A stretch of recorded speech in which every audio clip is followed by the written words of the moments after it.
الرحمن الرحيم الحمد لله وصلى الله وسلم على سيدنا محمد رسول الله وآله وصحبه ومن والاه ربنا لك الحمد كما ينبغي لجلال وجهك ولعظيم سلطانك آمين ڕێزان و خۆشەویستان سەلام و ڕەحمەتی خوای گەورە لە هەمووان بێ مێدەوارم خوای پەروەردگار ئەم چەند سەعاتە بکاتە مایە عیبادەت بۆمان و میزانی حەسەناتمانی پێخۆش بکات. سپاس بۆ نوری حیکمە کە هەمیشە پێشەنگ بوو و دەست پێشخەر بووە لە سازدانی وەها کۆڕێک بۆ پێشخستنی ئاستی قوتابیان و فێرخوازانی قورئان. ئەم بابەتەی کە ئەمڕۆ پێشکەش یەکەم بریتێ لە بابەتی مەقاسیدی شەریعە یاخود مەبەستەکانی شەریعەت کە مەقاسیدی شەریعە لە ڕابردووە بایەخی زۆر بەکەمی پێدراوە. هەندێک لە زانایان بۆتان ڕوونەکەم و ئاماژەیان پێکردووە، بەڵام لە ڕاستیە لە ئەتوانین بڵێن لە 100 ساڵی ڕابردووە بایەخەکە زیاتر بوو پێی، پاشان لە ئەم یەکدوودەیی کۆتاییە بایەخ زۆر زیادی کرد، بەتایبەت لە ڕۆژئاوای جیهانی ئیسلامی، لە تونس، لە مەغریب، لە جەزائیر، لە موریتانیا زانایانێک لەوێ زۆر بایەخیان پێداوە، ئێسش بەردەوامن. لە ڕاستیە خوای پەروەردگار عەقڵی بەخشیوە بە ئینسان و سێ مەبدە هەیە، سێ بنەما و سێ پرەنسیپی بەهێز هەیە کە عەقڵی لەسەر دامەزراوە.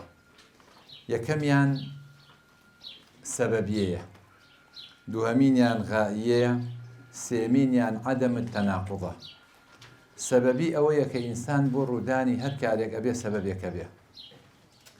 غائی ئەوەیە کە پێویستەکە هەموو نەتیجە، هەموو مقەدیمەیەک نەتیجەیەکی هەبێ، هەموو سەبەبێک کە ڕوو ئەدا غایەکی لە پشتەوە ئەبێ ئامانج دیاری کراو بێ. و عەقڵ قبوڵ ناکات دووشت کە یەکتری پوچکەنە و تەناقوضێک هەبێ لە نێوانیاندا. عیبادات لە ئیسلامە معەللەیە، یعنی تعلیل کراوە، واتە ڕوونکردنەوە هەیە لەسەر عیبادات بۆ ئەوەی کە بزانین مەبەستی خوای پەروەردگار لەم عیبادەتە کە فەرزی کردووە لەسەرمان چییە. بۆ نمونە بۆ ڕۆژوو ئەفەرمێ کوتیبە عەلەیکم الصیام کەما کوتیبە عەلی الەذینە من قەبلیکم. عیلەتەکەی چییە؟ لەعەلەکم تەتەقون.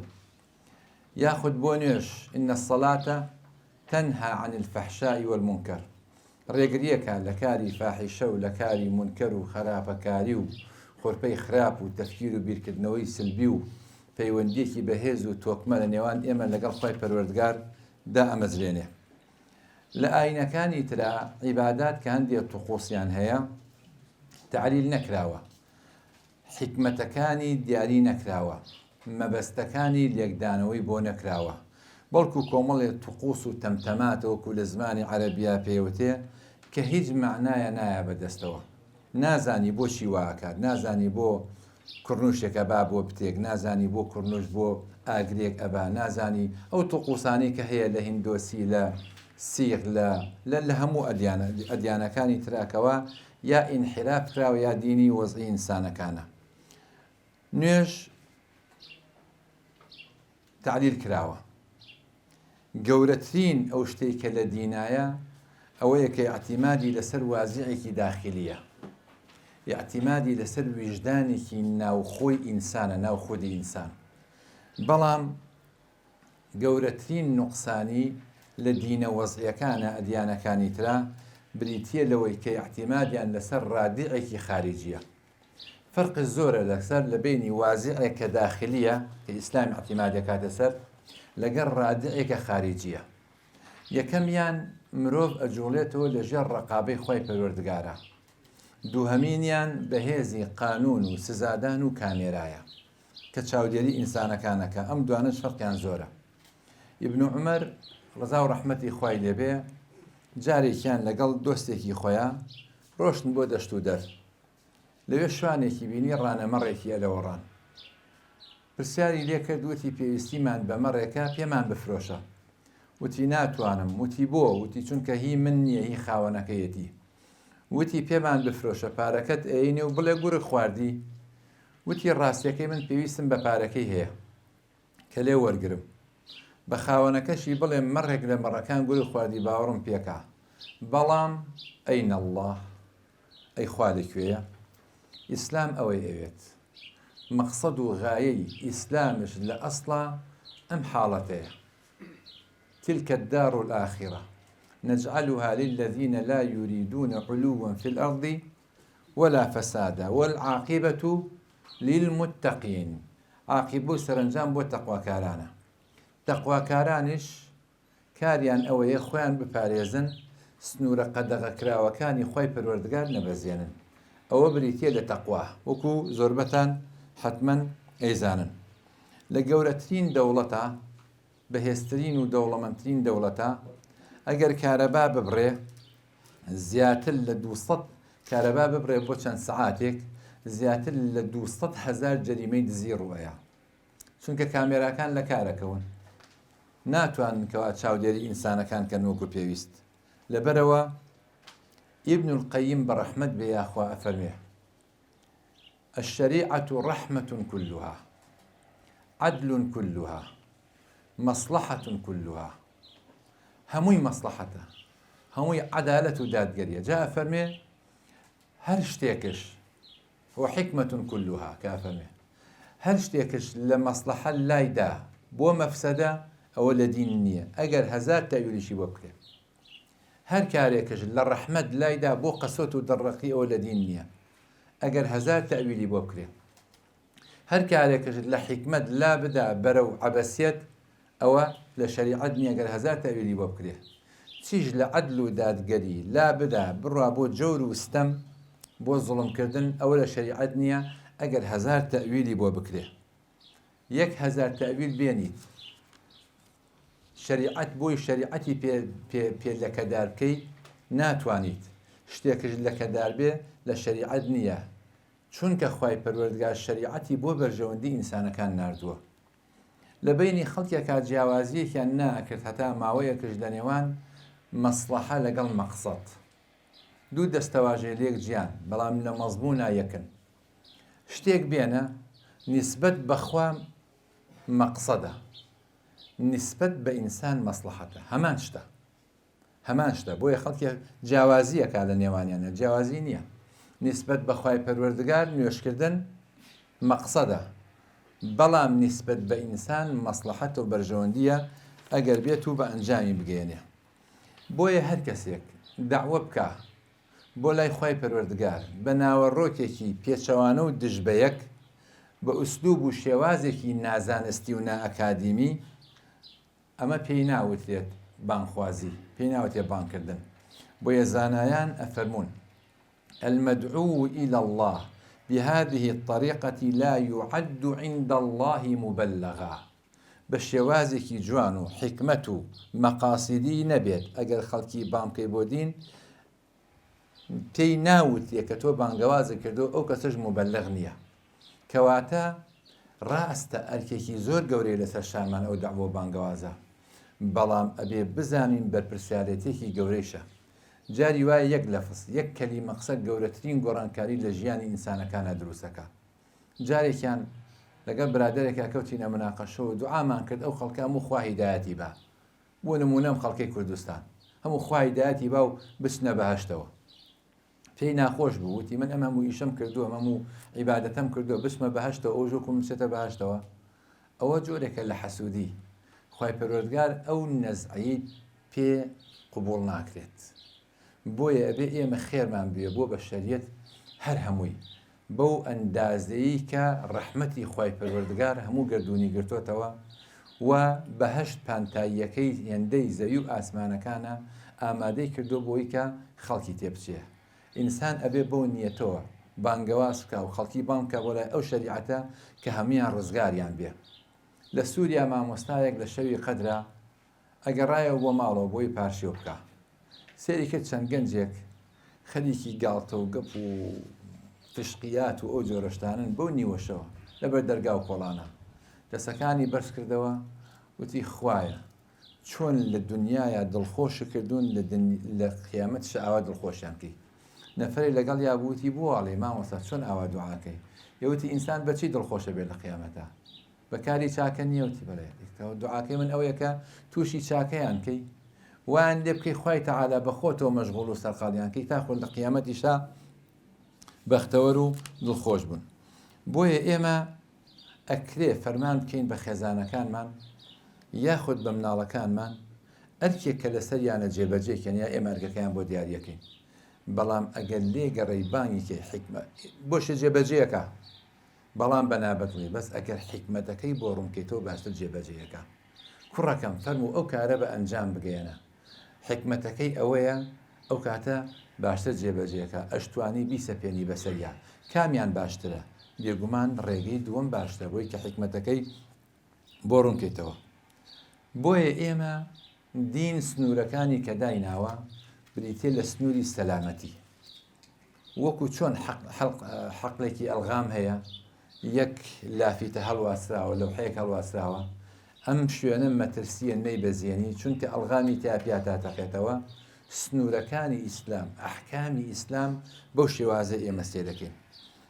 فەرقێکی زۆر هەیە لە نێوان ئەوەی کە خەڵکێک کە بتکەی لە نێوان ئەوەشکە خەڵکێک ئازادکەی بە ئارەزوی خۆی ئیش بکە کە بتکردن نییە لە ئیسلامە، بەڵکو تەنزیمکردن و ڕێخستنەکانمان بۆ دیاری کراوە. گەورەترین شت ئەزیزەکانم بریتە لەوەی کە ئینسان لە دین تێبگا، نەک بە معنای ئەوەی کە هەل لە حکمەکە تێبگەی، بەڵکو لە حکم و لە حکمەتەکەشی تێبگەی. ئەوە فەهمێکی صحیحە لە دینە. بۆیە عرابیەک هاوە لای پێغەمبەری خوا صلی الله علیه وسلم فەرمووی یا رسول الله عظنی، فەرمووی ئامۆژگاریم بکە. پێغەمبەری خوا صلی الله علیه وسلم یەک شتی فەرموو فمن يعمل مثقال ذرة خيرا يره ومن يعمل مثقال ذرة شرا يره. فەرمووی کوفیت بەسە. پێغەمبەری خوا صلی الله علیه وسلم دوایی کە تێپەڕی عرابەکە فەرمووی فقه الرجل، کابرا تێگەی سنوورەکانی خۆی تێگەی. ئینسان ئەکرێ تێبگا لە مەبەستەکانی خوای پەروەردگار. بۆیە ئێمە کاتێک لە ئەحکام تێئەگەین کە بایەخ بین بە عیلەت، بایەخ بین بە حکمت، بایەخ بین بە سەبەب، بە هۆکاری ورود، بایەخ بین بە مەقسەد کە مەقسەدی خوای پەروەردگار لەم حکمە چییە. ئەمما لە تێگەیشتنی مەقاسیدا ئەمە احتیمام بە چیە دەین؟ احتیمامە دەین بە حکمە. لە تێگەیشتنی ئەحکامە بایەخمان بە عیلەیە، لە تێگەیشتنی مەقاسیدا بایەخمان بە حکمەتە کە ئەم دوانە هەردووکیان تاوەکەری یەکترین. ئیفطار لە سەفەرە، علەتی ئیفطار لە سەفەرە چییە؟ سەفەرە. ئەی حکمەتەکەی چییە؟ ڕەفعی مەشەقەتە کە هەردووکیان پێکەوە گرێ ئەدرێ. ئەتوانین بڵێن هەندێک ئەحکاممان هەیە عیبادیە، ئێمە لەسەری ئەوەستین، حکمەتەکەیشی نازانین. بۆیە زانایان فەرمیانە علة كل أمر أنه أمر، علەتی هەموو ئەمرێکەوەیە کە ئەمرە لە خوای پەروەردگارەوە یاخود لە پێغەمبەری خواوە صلی الله عليه وسلم بۆمان ڕەوانە کراوە یاخود تەبلیغ کراوین پێی. هەندێک شت هەیە لێی تێناگەین. من نازانم بۆچی نوێژی مەغریب سێ کاتە، نازانم بۆچی نوێژی بەیانی دوور کاتە، بەڵام گرنگ ئەوەیە لە خوای پەروەردگارەوە لە ڕێگەی پێغەمبەری خوا صلی الله علیه وسلم ئاوا گەشتۆ بە ئێمە جێبەجێیەکەین. ئەوەی لە حکمەتەکەی تێگەین بەیانەکەین، ئەوەی لە حکمەتەکەی تێناگەین علەتەکەی ئەوەیە کە ئەمرە لە خوای پەروەردگارە و جێبەجێیەکەین. مەقاسیدی شەریعە بریتە لەو ئامانجانەی کە دەقەکان گرتویانە بۆ دەستخستنی بەختەوەری ئینسان و بەرژەوەندیەکان لە ئەوامر، لە نەواهی، لە موباحەکان و ئەحکامەکان، ئەحکامە جوزئیەکان هەوڵ ئەدەن بۆ ئەوەی کە جێبەجێیکەن لە ژیانی خەڵکانێک کە مکەلەفن واتە ئێمەین، وەک تاک، وەک خێزان، وەک کۆمەڵگەکان، وەکو ئومەتی ئیسلامیش. ئەمە بریتە لە مەقاسد. مەقاسد طبعاً لە سەردەمی پێغەمبەری خۆی صلی الله علیه وسلم بووە و گەشەی کردووە وردە وردە. لە ڕاستیەکەیە کاڵین مەقاسد واتە مەبەستەکان، مەبەستەکانی ئەحکامی خۆی پەروەردگار، مەبەستەکانی شەریعەتی ئیسلام لە هەر حکمێک چییە. ئێمە دیراسەکەمان لەسەر ئەوەیە. ئەوەی کە من ئەرسانەکەم ئەزیزەکەم پاڵفتەی شتەکەیە. ئەگەر نا ئێستا دیراسی مەقاسد زۆر بووە. یعنی من لە معرەز کتێبێک کرایە لە سلێمانی لە 2 ساڵەیە بە یەک جار 80 کتێبم کڕی بەس لە مەقاسیدا. یا ڕەنگە 4-5 ئەوەندەی تریش هەبێت کە بەدەستی ئێمە نەگەیشتووە، ڕەنگە عناوینەکان شەهر نەزانین.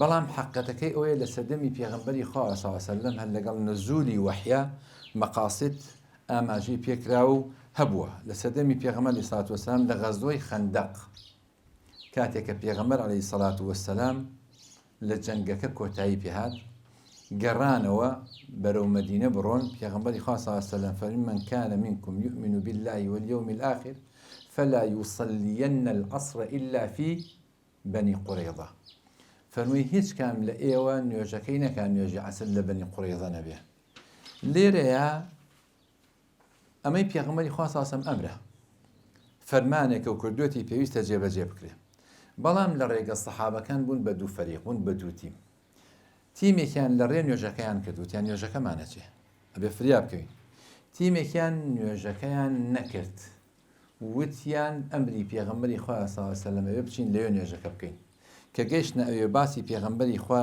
باسەکەیان کرد بۆ پێغەمبەری خوا صلی الله علیه وسلم ئیقراری هەردووکیانی کرد وتوی کە نوێژەکەی کردووە هەر پێکاوێتی ئەوش کە نەیکردو هەر پێکاوێتی ئەوەی کە نوێژەکەی کرد بەچی مەقسەدەکەی پێغەمبەری وەرگرت صلی الله علیه وسلم وتیان مەقسەدی پێغەمبەر صلی الله علیه وسلم ئەوە نەبووە نوێژەکە نەکەین ئەوە بووە کە ئێمە پەلە بکەین لە ڕێگە پەلە بکەین بۆی کەوا دوانەکەوین ئەوانش ئیلتیزامیان کرد بە فرمودەکەی پێغەمبەری خوا صلی الله علیه وسلم لێرەیە هەردووکیان ئیقرار کرا لەلایەن پێغەمبەری خوا صلی الله علیه وسلم ئەم عیلمە ئەزیزانم کە تەدوین کرا و کۆ کرایەوە سەرەتا لە سەردەمی ئەبوو مەعالی ئیمامی حەرەمەینی جوێنی بوو ئیمامی حەرەمەینی جوێنی طبعاً یەکێکە لە زانە گەورەکان ڕئیسی مەدرسەی ئەشاعیرە بووە و هەروە یەکێکە لە زانە گەورەکانی مەذهەبی شافعی خۆی ئەڵێ هەتا 12,000 لاپەڕەم لەبەر نەکرد لە عەقیدەیە قسەم نەکرد و قەولش هەیە کە لە کۆتایی ئەڵێ ئەم جەدەلێ عیلمی کەلام و ئەو جۆرە شتانە خۆزگە هەرتیا بەشدار نەبوومایە باسی ئەوە کردن کە لە کۆتاییە فەرمێ ها ئەنە ذا ئەموت على عقائد عجائز نەیسابور چونکە ئەم عیلمی کەلام و شتە کە خەڵکێکە زۆر تیا ڕۆچوو بوو عالمێکی ئوسوڵی زۆر گەورەیە خاوەنی کتێبی البورهانە خاوەنی کتێبی التەلخیصە خاوەنی کتێبی لومع الأدلة خاوەنی کتێبی الشاملە کتێبێکی هەیە بە ناونیشانی مغیث الخلق کتێبێکی هەیە بە ناونیشانی غیاث الأمم في التيات الظلم باسی فقی سیاسیەکە کتێبێکی بە قووەتە و ناو ئەبرێ بە غیاثیش بەس گەورەترین کتێبی نهایەة المطلب في دراية المذهب کە 21 مجلدە لە فقی شافعیە هێناوێت ئیمامی حەرەمەینی جوێنی مەوسوعە بووە کە چۆتە حەرەمەین هەتا ئەو لێوبێ هیچ کەسێک ئیمامەتی نەکردووە ئیمامی حەرەمەینی جوێنی لە کتێبەکانیە لە تەلخیص لە بورهان لەویا باسی مەقاصیدی شەریعەمان بۆ کات زۆر بە جوانی ئەیهێنێ لەوە دووە تەلەبەکەی کە ئیمامی غەزالیە لە کتێبی المستصفا و لە هەندێک کتێبی تەیە ئاماژەی پێکا باسمان لەوە بووە کە ئیسلام شەریعەتی ئیسلامی ئەکرێ بە ضەرورات حاجیات لەگەڵ تەحسینیات ئەم ئاماژەی ئەکەن بەڵام لە دوای ئەوان ئیمامی شاتیبی هات ئیمامی شاتیبی کتێبێکی هەیە زۆر نازدارە پێوتی الموافقات ئەم کتێبە ئەوەی کە ئەهلی عیلمە پێویستە کاکە بیخوێنێتەوە بیزات ئەوەی کە لە بواری فتوادان و ئوسوڵ و شەریعە و ئەوشتانەیە کارەکە ئەم کتێبە لە ڕاستیەکەیە یعنی وەکو باسیەکان ظل حەبیس المەکتەبات حەبس کرابوون لە مەکتەبەکانە خەڵک نەیەزانی هەیە هەتا محەممەد عەبدە جارێکیان چوو بۆ تونس سەردانی دۆستێکی خۆی کرد لەوێ لە مەکتەبەکەیە ئەم کتێبەی بینی دەستخەت بوو کە سێری کەوتی ئەمە چیە وتی موافقاتە وتی کێ ئیمامی شاتیبی باسی چیەکە باسی ئەواکە تەسەفحی کرد دەستی کرد بە خوێندنەوەی هەر لە مودەیەکی کەما کە سێری کرد ئەم کتێبە و کتێبەیە کە ئەو بە دوایە گەڕێت زۆر نایاب و نازدارە بۆیە ڕوخسەتی لێ خوازوتێتوان بچمەوە بۆ میسر تەنقیحی بکەم و پاکنووس و بیکەم بە خەتێکی جوان و تەبعی بکەین بەڵێ ئەمە تقریبا 100 ساڵێ بەر لە ئێستا موافقەی کرد و هێنای بۆ میسر و لەوێ لە مەطبعە چاپیان کرد و بڵاویان کردەوە کە ئیسفادەیەکی زۆری لێکرا لە دوای کتێبی موافقات خەڵک بایەخی چاکی دابە مەقاصیدی شەریعە لە ئیسلامدا لە ڕووی مامەڵەکردن لەگەڵ مەقاصیدا عەزیزەکانم ئێمە سێ قوتابخانەمان هەیە قوتابخانەی یەکەمیان پیانەوترێ قوتابخانەی ظاهری قوتابخانەی دووهەمیان پیانەوترێ المعەطیلەة الجودود ئەوانەی کە پەکخەری دەکەکانن قوتابخانەی سێهەم قوتابخانەیەکی نێوەندگیری میانڕەوە هاوسەنگە دەق لەگەڵ مەقسەد پێکەوە گرێدا زەوی لەگەڵ ئاسمان پێکەوە گرێدا بەسەر ئەرزا کە ئەڕوا ئەرزە بینێ بەڵام سەرێکش بەرزەکاتەوە بۆ ئاسمان ڕۆح و جەستە پێکەوە گرێدا کە هەردووکیان تاواکەری یەکترین مەدرسەی یەکەم کە بریتە لە مەدرسەی ظاهری ئەم مەدرسەی ظاهریە بێگومان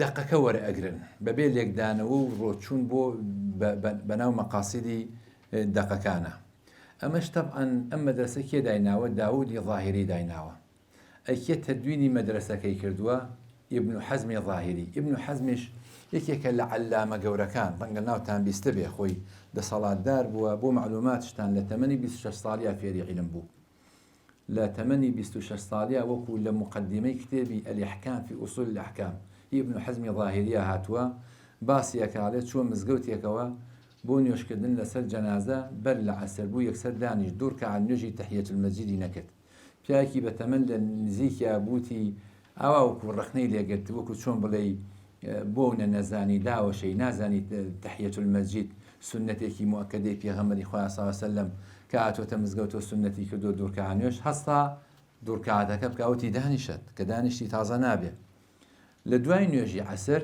کە نوێژی عەسریان کرد لە دوای نوێژی عەسر هەستا دوورکە نوێژی سنەتکە هەمان کابرا پێی وتەوە وتی باشە نازانی لە دوای نوێژی عەسر نوێژی سنەت لێرە مەکروهە ئەویش بەڵێن یا دەستکا بە عیلم و زانست و زانیاری لە تەمەنی 26 ساڵیە هێندە بە قوڵایی چۆناوێت لە ماوەی 3 ساڵە دەستی کرد بە فتوادان لە ماوەی 3 ساڵە دەستی کرد بە فتوادان کتێبی هەیە طبعاً ئیبن حەزمی ظاهری عەلامە بووە ئینکاری ناکرێت کە زمانێکی تیژی بووە قەڵەمێکی بەهێزی بووە طوق الحەمامەی هەیە لە بواری ئەدەبیاتە کەم کەس بگاتە ئاستی بواری ئەدەبیات و شعر و نەثر و ئەو جۆرە شتانە کتێبی الإحكام في أصول الأحكام هەیە خاوەنی کتێبی الفصل في الملل والأهواء والنحل الفصل في الملل والأهواء والنحل أو كتابك زور نایابە لە ئەدیان و بەراوردی ئەدیان و فیرەقی ئیسلامی و ئەمانەیە یەکێکە لە مەسادیرە زۆر گرنگەکان پاشان کتێبی المحلای هەیە ڕەنگە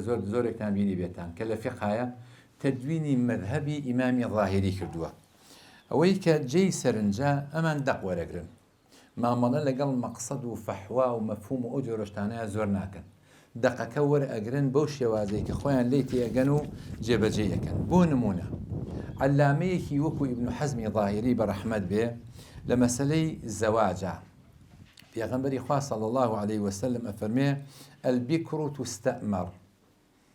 تستأمر یا تستأذن وإذنها صمتها یا سکوتها بکر ئافرەتێکە کەچ بێ چۆن ئیزنی لێوەرەگری بۆ زەواج پێڵێ شووەکەی بۆ کوڕە ئەگەر بێدەنگ بوو ئەویانی ڕازی بووە ئەگەر بێدەنگ نەبووتی ڕازیم بەڵێ ڕازیە وانە باشتر ڕازیە ئیبن حەزمە فەرمێنە ئەویانی ڕازی نییە چونکە پێغەمبەر صلی الله علیه وسلم ئەفەرمێ ئیلا ئەبێ بێدەنگ بێ ئەمە دەقەکەی پێغەمبەری خوا صلی الله علیه وسلم ئاوا جێبەجێەکە بۆیە ئەڵێ زەواجەکە صەحیح نییە ئەگەر بڵێ من موافقیشم ئەبێ هەر بێدەنگ بێت چونکە پێغەمبەری خوا صلی الله علیه وسلم وا فەرمێ نمونەیەکی تر پێغەمبەری خوا صلی الله علیه وسلم ئەفەرمێ لا يبولن أحدكم في الماء الراكد کەس لە ئێوە میز نەکاتە ناو ئاوێکی پەنگ و مەنگ و وەستاوەوە ئیبن حەزمی ظاهری یە چیەکات عیلەتەکە چۆن وەرئەگرێ ئەڵێ عیلەتی تەحریم بریتیە لە عەمەلیەی تەبەول و میزکردنەکە ئەگەر کەسێک میز بکاتە ناو قاپێکەوە بە قاپەکە بیکاتە ناو ئاوەکە و ئاساییە بەس ڕاستەوخۆ بە پرۆسەی میزکردنەکە خۆی میزەکە بکاتە ناو ئاوەکەوە ئەوە پیسیەکات ئەگەر تەنها بە ئەوی تر بێ بەر حورمەتەکە ناکەوێت بەر نەیەکەی پێغەمبەری خوا صلی الله علیه وسلم ناکەوێت ئەگەر میزەکەی بکاتە ناو قاپێکە و بیکاتە ئاوەکەوە ئاوێکی وەستاو بێ ئەڵێ هیچ گوناهبارش نابێ نیشانەکانی ئەم قوتابخانە هەندێک نیشانەیان هەیە عەزیزەکانم ئەوش ئەوەیە کە تەفسیرێکی حرفی ئەکەن زۆر ظاهرن زۆر یعنی تەواو دەقەکە وەرئەگرێ بە جۆرێک کە بە هیچ جۆرێک لێلا نایە طبعاً زۆرێک بە نیەتی خێرەوەی ئیبن حەزمیش نیەتی خێری بووە بەڵام ئایا پێکاوەتی یان نەزانایان وەڵامیان داوەتەوە ئەم قوتابخانەیە مامەڵە لەگەڵ نەساکەن دەق بە شێوازێکی حرفی نیشانەی دووەمیان ئەوەیە کە دائیم مەیلانیان هەیە بەلای جۆرێک لە تەشەدودا قورسکردنی شتەکانە شتێک زۆر قورسەکە کارێک زۆر زۆر سەختەکە لە کاتێکا پێغەمبەری خوا صلی الله علیه وسلم دایکە عایشە فەرمێ ما خير رسول الله صلى الله عليه وسلم بين أمرين إلا اختار أيسرهما ما لم يكن إثما بس گوناه نەبێ شتە ئاسانەکەی هەڵبژاردووە یەسیروا ولا تعسیروا بەشیروا ولا تنەفیروا هەمیشە بیرکردنەوەیەکی ئیجابی بووە. ئەنەس کە لەگەڵ یابوو خزمەتگوزاری بووە کە دایکی ئەنەسی نرد وتی یا ڕەسوڵ الله داوایەکم لێ هەیە حەزەکەم ئەنەس لە خزمەتی تۆیا بێ لە دوایە دوعاشی بووە کرد پێغەمبەری خوا صلی الله علیه وسلم اللهم بارك له في عمره وماله تەمەنی زۆری کرد ذوريەتێکی زۆری هەبوو سبحان الله بوو بە سەر و خاوەنی سەرەت و سامانێکی زۆر زۆر گەورە ئەفەرمێت 10 ساڵ خزمەتیم کردووە ئەفەرمێت سوێن بەخوا لا سەبنی ولا شەتەمەنی ولا کەهەرەنی ولا یعنی ئەفەرمێت شتێکم نەکرد بڵێ بۆ نەو شتێکم نەکرد بڵێ بۆ کردێ شتێکم نەکرد بڵێ بۆ نەو کرد ئەڵێ ئیلا لەگەڵما مامەڵەیەکی ڕەحەموتی هەبووە بە جۆرێ هەر ئەنەس خۆی ئەتوانێت کە بیگەڕێتەوە ڕەزا و ڕەحمەتی خوای لێبێ. خاڵێکی تریان طبعا ئەم تەشەدودە تەعەسسوبیان کارێکی وای کردو تەعەسسوبیان هەیە بۆ بیرروبۆچوونەکانی خۆیان زۆر زۆر.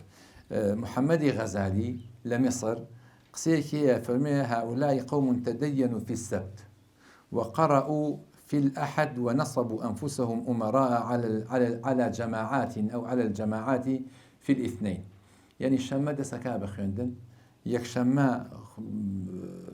شەمە دین خۆی بێ بە دیندار شاتمان یعنی یەکشەمە ئیتر دەسەکا بە فێربوونی هەندێشت لە دووشەمەیە فتوادات و دەسەکا بە قسە و باسەکان هەیە لەم شێوازەمان هەیە خەڵکانێک هەیە بەم شێوازە ینی جاری وایە بۆ چونێتە دەرسێکەوە تەلەبەیەک مثلا هەستاوە هەستەکەی زۆر زۆر تون بووە سەر لە تەختەقێک دووجارە شتێکی واڕوویە زۆر زۆر تون بووە ئەو تەلەبەیە بەڵام سێرەکەی ئەمە لە کەیەکەوە کاکە تو ئیلتیزام پێیاکە وڵاوی ماوەی مانگەکە وەڵام ماوەی 2 هەفتەیە هاتووە وەکو ئەوەی شتێکی زۆری لە دەست چوو بێ بێ فریای بکەوێتەوە بێ قەرەبووی بکاتەوە زۆرێکیان بە نیەتێکی خێرە بۆ ئەوەی ئیستیدراکی مافاتەوە ئاگەیشتنە بۆ شتێک کە پێشتر لە دەستیان چوو و ئەزان بەو شێوازە دەستیان ئەکەوێتەوە. نیشانەیەکی تریان طبعا زۆر دش بە مخالیفەکانی خۆیانن زۆر بە توندی دش بە مخالیفەکانی خۆیان ئەوەستنەوە بەبێ ئەوە بیر بکەنەوە لەوەی کەم ئومەتە لەگەڵ خلافە ژیاوە ینی ئیبن عومەر متەشەدید بووە پابند بووە ینی حەزی کردو پێغەمبەری خوا صلی الله علیه وسلم چی کردو جارێکیان بە ئەسپەکەی چوو هەل لە شوێنێک هەل لە خۆیەوە لەگەڵ خەڵکێک کاڕۆی بە ئەسپەکەی چوو پێچێکی کردەوە لە شوێنێکی ترەوە هاتەوە وتیانەوە بۆ کرد فەرمووی پێغەمبەری خوان بینی صلی الله علیه وسلم ئاوای کردو زۆر پابند بوو بە سنەتی پێغەمبەر صلی الله علیه وسلم یا هەنێ جار پێکەنیوە بە جۆرێ بە شێوازێ وتیانەوە بۆچی ئاوایە وتی پێغەمبەری خوان بینی صلی الله علیه وسلم ئابوو شێوازە پێکەنی. بەڵام ئیبن عەباس ڕوخسەتی زۆری بووە ئیبن عەباس ڕوخسەتی زۆری بووە کە حەبری ئومەیە کە مفەسیری تەرجمانی قورئانە. ئیبن مەسعودش هەندێک لە شەوازی بووە کە لە کوفە بووە هەمووشیان سەحابە بوون لەگەڵ یەکشە خلاف و ناکۆکیان بوو ینی بوونی خلاف لە ئومەتە لە هەندێک قەزایە جوزئیە بێ بە حاڵەتێکی ئاسایی ئێمە وەری بگرن بەس ئەو برادەرانە کە زۆر ظاهرین مخالفە قبول ناکەن لە بەرامبەریان لەسەر شتی بەسیط جاری وایە کێشەیەک دروستەکەن لە شتی اعتیقادی لەسەر شتی عەقائیدی کە ئیتر ئەوە ڕیشەی ئیسلامە ئەو خلافانە بەڵێ پێویستە ئینسان تون بێتایە لە مەسائلی شیرکە لە مەسائلی بیدعە لە مەسائلی گومڕابوونە لەو قەزایانەیە پێویستە ئینسان توندی بنوێنێ بەس بابەتەکانی تر بێگومان مەجالی تایە.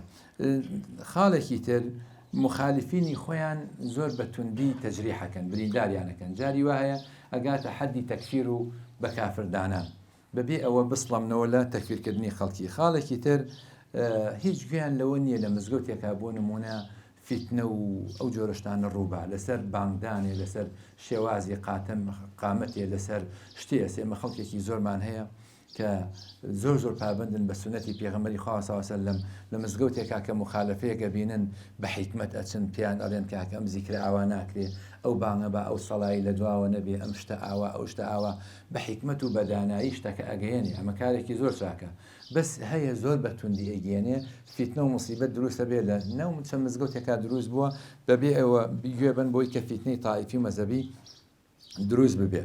يعني قسەیەک هەیە بۆ نمونە ئێستا بۆی کە فیتنە لە مجتەمەعا دروست بێ پێغەمبەری خوا صلی الله عليه وسلم باز لەوە کاگەر ئەهلی کتابتان بینی لە طروقاتە لە کۆڵانەکانە ئەفەرمێ مضایقەیان کەن ضيقوا عليهم بەشان بیان تنجیان لە شوێنە تەستەکان ئەمە حەدیثی پێغەمبەری خوا صلی الله عليه وسلم بەس ئایا پێغەمبەری خوا صلی الله عليه وسلم سەبەبی ڕوودەکەی چییە ئایا لە چ کاتێکە ئەم شتەی فەرمووە خۆی مامەڵەی کردووە لەگەڵ ئەهلی کتابە مامەڵەی کردووە لەگەڵ یەهودا بۆ شێوازە نەبوو بێگومان لە کاتی جەنگا بووە لە کاتی جەنگا بووە کابرای یەهودی کە ئەهلی کتابە عهدی کردووە لەگەڵ پێغەمبەری خوا صلی الله عليه وسلم هاوبەش بێ بۆ بەرگریکردن لە مەدینە و شاری مەدینە بەڵام دوایی لە پشتەوە خەنجەری غەدر ئەوە شوێنێ ئێمە بێ مزایقەی بکەی ئەمە بێ بچیتە سەری ئەمە نەک ئەمە خیانەی عوزمایە باز لەواکرێک کە پێغەمبەری خوا صلی الله عليه وسلم لە بەنو قوڕەیزەی کوشتووە باشە لە چه سوپایەکی ئەم سەرزەمینەیە هەیە کەسێک زابتێک تاقمێک دەستەیەک لەو سوپایە بچێتە پاڵ دوژمن و خیانەت لە خاک و وڵات و نیشتیمانی خۆی و سوپاکەی خۆی و ئەهد و بەڵێنی خۆی بکات و ئەمە نەیکوژێ و خیانەتی عوزمایەک سەر ڕەمیکردنە ئەوان بەڵێنیاندا بوو بۆی کە دیفاع بکەن لە مەدینە بۆیە پێغەمبەری خوا صلی الله عليه وسلم ویستی کەوا تەمەیان بکاوە عیلاجی کردن تا ببێتە پند و عیبرەت بەڵام ڕێژەیەکی لێ لە خیانەتکارەکان ئەوانی خیانەتیان کرد ڕێژەیەک لەوانە بیراسکران لەبەرەوە مرتەکەزاتی ئەم مەدرسەیە کۆڵەکە گرنگەکانی ئەم مەدرسەیە یەکەم ظاهری دەق وەرەگرن و هەروەها مەیلیان زیاتر بۆ لای دەقەکانی سونەتیش هەیە کەمتر وایە بەلای ئاەتەکانە بچن لە هەندێک شوێن تەبعاً پاشان جارێکیانێکیان لە محەممەد غەزالی پرسی وتی باشە باوکی پێغەمبەری خوا صلی الله عليه وسلم لە بەهەشتایە یاخود لە جەهەنەمایە وتی تۆ پێ وانییە کە لە ئاگرایە وتی یا بنەیە پێغەمبەری خوا صلی الله عليه وسلم ئەفەرمێ وما كنا معذبين حتى نبعث رسولا طبعا ئەمە خلافێکی لەسرە لەناو ئومەتە ئێمە ناچن ناوە خلافەوە لەبینی زانایان هەنە خلافی لەسرە وتی پێغەمبەر صلی الله عليه وسلم ئەفەرمێ وما كنا معذبين حتى نبعث رسولا وتی یا شیخ ئەوە ئاەتە حەدیثی پێغەمبەر نیە صلی الله عليه وسلم وتی دێ زۆر باشە کوڕەکەم ترسان بڵێم ئاەتە ڕەفزیکەی بەڵام بڵێم حەدیثە ڕەنگە قبولی بکەی وەکو مناقەشەیە مجادلەیەک ئەو شتە کەوتووە بینیان پاشان ئینکاری تعلیلی ئەحکامەکەن یعنی بە هیچ جۆرێ لەگەڵ تعلیلی ئەحکامانین ئەجا دش بە عەقڵ وەستنەوە مامەڵەکردن لەگەڵ عەقڵا دش بە مامەڵەکردن بە عەقڵ ئەوەستنەوە لە کاتێکە دوو گەورە قەزیە هەیە لەم ئومەتی ئیسلامیە لە ناو موسڵمانانە هەر لە سەرەتاوە دوو گەورە قەزیە هەیە بە عەقڵ ئیسبات کراوە خۆ کابرا تۆ لەگەڵ کەسێکا کە مناقەشاکەی بڕۆی بەخوانیە چۆن ئیسپاتی وجودی خۆی بۆکەی بە عەقڵ چۆن قەزیەکی چۆن ئیسپاتی صدقی وحی بۆکەی وحی کاتۆ بۆ پێغەمبەری خوا صلی الله عليه وسلم جا وەک حەدیث بێ وەک قورئان بێ یا حەدیثەکانی پێغەمبەری خوا بێ صلی الله عليه وسلم چۆن بۆ ئیسپاتەکەی کە وحی لە خوای گەورەوە بێگومان بە عەقڵ تۆ بۆ ئیسپاتەکەی ئەو بڕوای بە ئاەتەکان نییە بێنیتەوە کەواتە عەقڵ ئەکرێ کەوا سوودی زۆری لێبینێ وەکو ئیبن تەیمیە بەڕەحمەت بێ كتابي نایابی هەیە درء التعارض بين العقل والنقل يا العقل الصحيح الصريح والنقل الصحيح باشان اتهامي رأيك يعني للرأي أوان بروين برأينية مع العلم مدرسة من هي رأيك لابن مسعود وهاتو بي وثمان هني شواذي بو مدرسة أبو حنيفة لسر رأي دامز راوة أتوانين بلين هيج مذهب يغني الرأي تيانا به هیچ مەذهبێک نییە ڕەئیتیانە بێ ئەوەی کە فقهی مقارن و بەراوردکاری ئەخوێنێتەوە بۆی دەرەکەوێت کە زانایانێکی زۆر هەن قسەیان بووە هەر یەکە خۆی بۆ خۆشی بەڵگەی هەیە جا کامیان بەڵگەیان بەهێزتر بێ ئەویان جایە ئەویان شتێکی ترە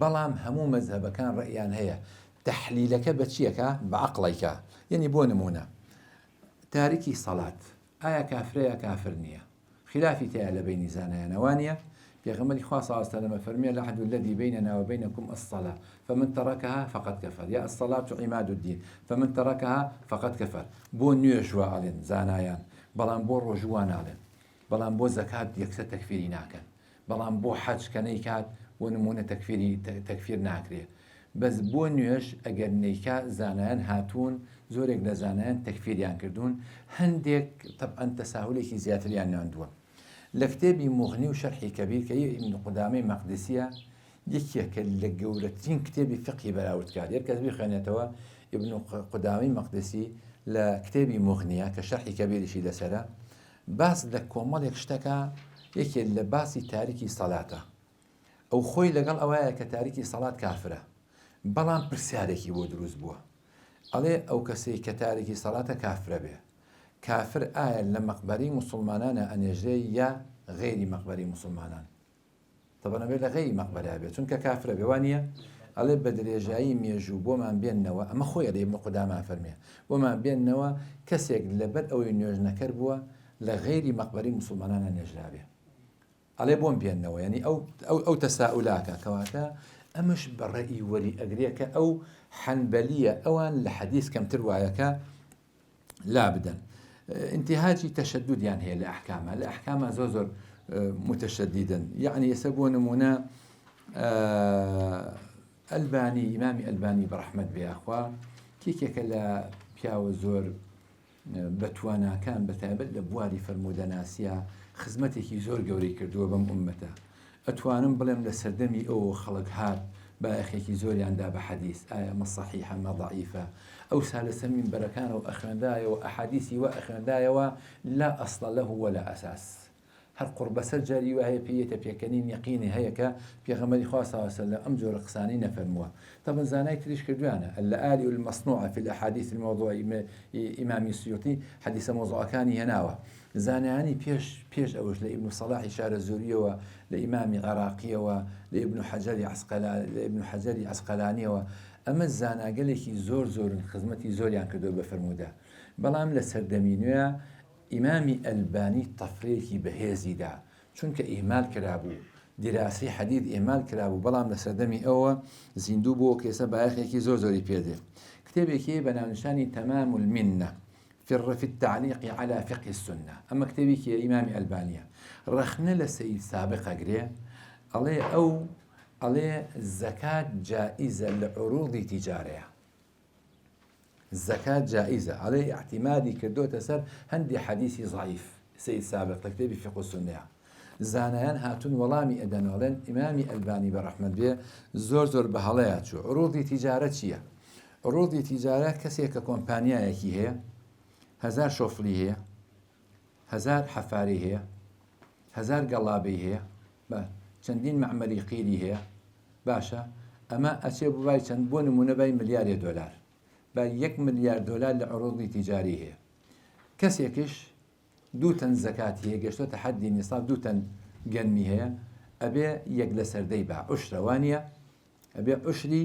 با بە تایبەت ئەوەی کە بە بەدێم ئاوەدرێ بەڵێ نەک سەقی باشە کەسێک 2 تەن گەنمی هەیە زەکاتەکەی بە کەسێکش 1 ملیار دۆلاری هەیە کە عروضی تیجاری زەکاتەکەینە ئایا ئەوە گونجێ ئەمە ناگونجێت طبعاً زانایان زۆر وەڵامیان داوەتەوە ئێمە لە دواییە هەندێک باسی ئەمە ئەگەر مەجال و بەورتر باسێکین لە کاتێکە خوای پەروەردگار ئەفەرمێ ئەخریجوا من طیبات ما کەسەبتم وانە ئەو شتێک کە کەسبی ئەکەن باشە ئەبێ لێی دەرکەن ڕێک زەکاتەکە لێ دەکەم ئاەتە عروضی تیجارە ئەگرێتەوە ناگرێتەوە یەقینەن ئەیگرێتەوە بەڵام ئیمامی ئەلبانی بێگومان بە هەڵەیە چووە خۆشی لە دواییە پەشیمان بۆتەوە بەس خەڵکێک لە دوای خۆی حتا ئیمامی ئەلبانی لەو شتانەی کە لی پەشیمان بۆتەوە ئەگەر کوی بکەیتەوە لەوانێ مجەلەدێ 2 مجەلەد دەرچێ هەر ڕاستە و خۆ لە دوایەوە لە حەدیثی سەڵاتی تەراویحە لە تەسبیحە سەڵات تەسبیحە سەرەتا تەضعیفی ئەکرد بەڵام لە دواییە وتی من هەڵە بوو ئادەم شتانەی زۆر جەریء بووە پیاوێکی خواناز بوو بۆیە بۆشیە بووە من بیستوماڵین لەمەش پەشیمان بۆتەوە بەڵام نەمبینیوە لە هیچ مەزدەرێکە نەم خوێندوتەوە هەتا ئێستا ئەم جۆرە فتوایانە وەصفی شەریعاکە بەچی بە جۆرێک لە تەناقض لە جۆرێک لە تەناقض کەسێکی زۆر دەوڵەمەند پارەی زەکات نەیە بەڵام کەسێکی زۆر هەژا 2 تەن گەنمی هەیە زەکاتەکەی بە ئەمە کێشەمان بۆ دروستەکە فتوایەکی تر سەبارەت بە زەکاتی فیتر طبعا ئەمە خلافێکی زۆری لەسەر دروستە بێ لە جیهانی ئیسلامیە کە زەکاتی فیتر ئەبێ بەچی بێ زەکاتەکە عینی بێ ئەبێ ساعی بێ لە چی لە تەمر یاخود زەبیب یاخود حینتا یاخود شەعیر یاخود ئەو جۆرەشتانە لەو کاتەیە برنج و ئەم جۆرەشتانە نەبووە حکمت لە دەرکردنی زەکات چییە حکمت لە زەکاتی فیتر چییە ئیفادەی فوقەرایە وانە سودیان نەبە فوقەرا ئایا فوقەرا لەمە قازانجەکە نیازەرەکەن واللهی مامۆسایەن من لە سعودیە بووم ساڵی 2002 لە ڕیاض بووم تقریبا سێ مانگێک لەوێ بووین ئێمە دووسێ کەس بووین سێ مانگ لەوێ بووین پیاوێک دعوەتی کردی ناوی ئەحمەد یوسفی بوو باسی خەریکی تیجارەتی مەڕوو ماڵات و ئەو جۆرەشتانە بوو لە وتمان علەف چیە دێتی وتی وڵات جویان بۆ کڕم سەدان 100,000 سەری بوو بێت بۆ مۆسیمی حەج و ئەوانە ئەیهێنا بۆ قوربانی و بۆ هەدی و زەبائی حوانە وتی وەڵام ئێمە جویان ئەدەینێ و برنجشی بۆ ئاهاڕین وتمان برنجی چی وتی وەڵام هندی و پاکستانی شتانە کە لێرەن سەرفترە وەرەگرن زەکاتی فیتر وەرەگرن ئیتر مەسەرەن خۆ کاتە ئەم کیسەش نەبوو ئێستا تۆزە باشتەم کیسەیە 5 کیلۆوانە هەر بە فەردە بوو مەسەن یەکێ برنجی خڕی بووە بردێکێ برنجی درێژی بووە بردێکێ برنجی بەسمەتی بووە بردێکی ئەوە یەکەوە وتی هەمووی کۆ کردوانە یەکردە ناو یە گونیە دەی گونیەکیتە دەی گونیەکی وتی بە ئەتنانێکی زۆر ئێمە ئەیکڕینەوە بە پارێکی کەم ئەی هاڕینێکین بە عەلەف بۆ مەڕەکانمان لێرا کێ قازانجی کرد تێ بێگومان دەوڵەمەندەکە قازانجی کرد بۆیە زانایان لە سعودیە ئەم ساڵ خۆشیان فتوایاندا لەسەر ئەوەی زەکاتی فیتر بە پارە دروستە ئەگەر وای خواست ئەسڵ چییە؟ ئەسڵ ئەوەیە کە عینەکە دەرکەی بەڵام ئەگەر وای خواست بەرژەوەندی فەقیر لەوەیە بوو کە بە پارە بیدەی بە پارەکە بیدەن یاخود لە بەرەبەیانی نوێژی جەژنا ئیلا ئەبێت و زەکاتی فیتر بێ باشە لە مجتەمەعی مەدینە چەند کەس بوون کەم بوون بێگومان ئێستاش کەمە مجتەمەعی مەدینە ئەگەر سێریکەی بەرەبەیانی جەژن کاکە لە شارێکی وکو ئەستەمبول 22 بۆ 25 ملیۆن کەسی تایە بەرەبەیانی جەژن ئەم هەموو زەکاتی فیتر ڕەنگە دەرنەکرێ بۆیە زانایان فتویان داوە بەر لە جەژنش جائیزە لێرە ئەم مەدرسەیە تەواو بێچینە سەر مەدرسەی دووهەم ڕێستێ وەرەگرین انشاءالله وصلى الله على سيدنا محمد وعلى آله وصحبه أجمعين بسم الله الرحمن الرحيم طبعا هەر سەبارەت بە مەدرسەی ڕابردوو یەک دوو نمونەیتر هەبوو حەزەکەم ئەرسان کەم ئەوش مەسئلەی تەحریمی سۆری فۆتۆگرافی هەتا ئێستاش خۆیان سبحان الله ئەو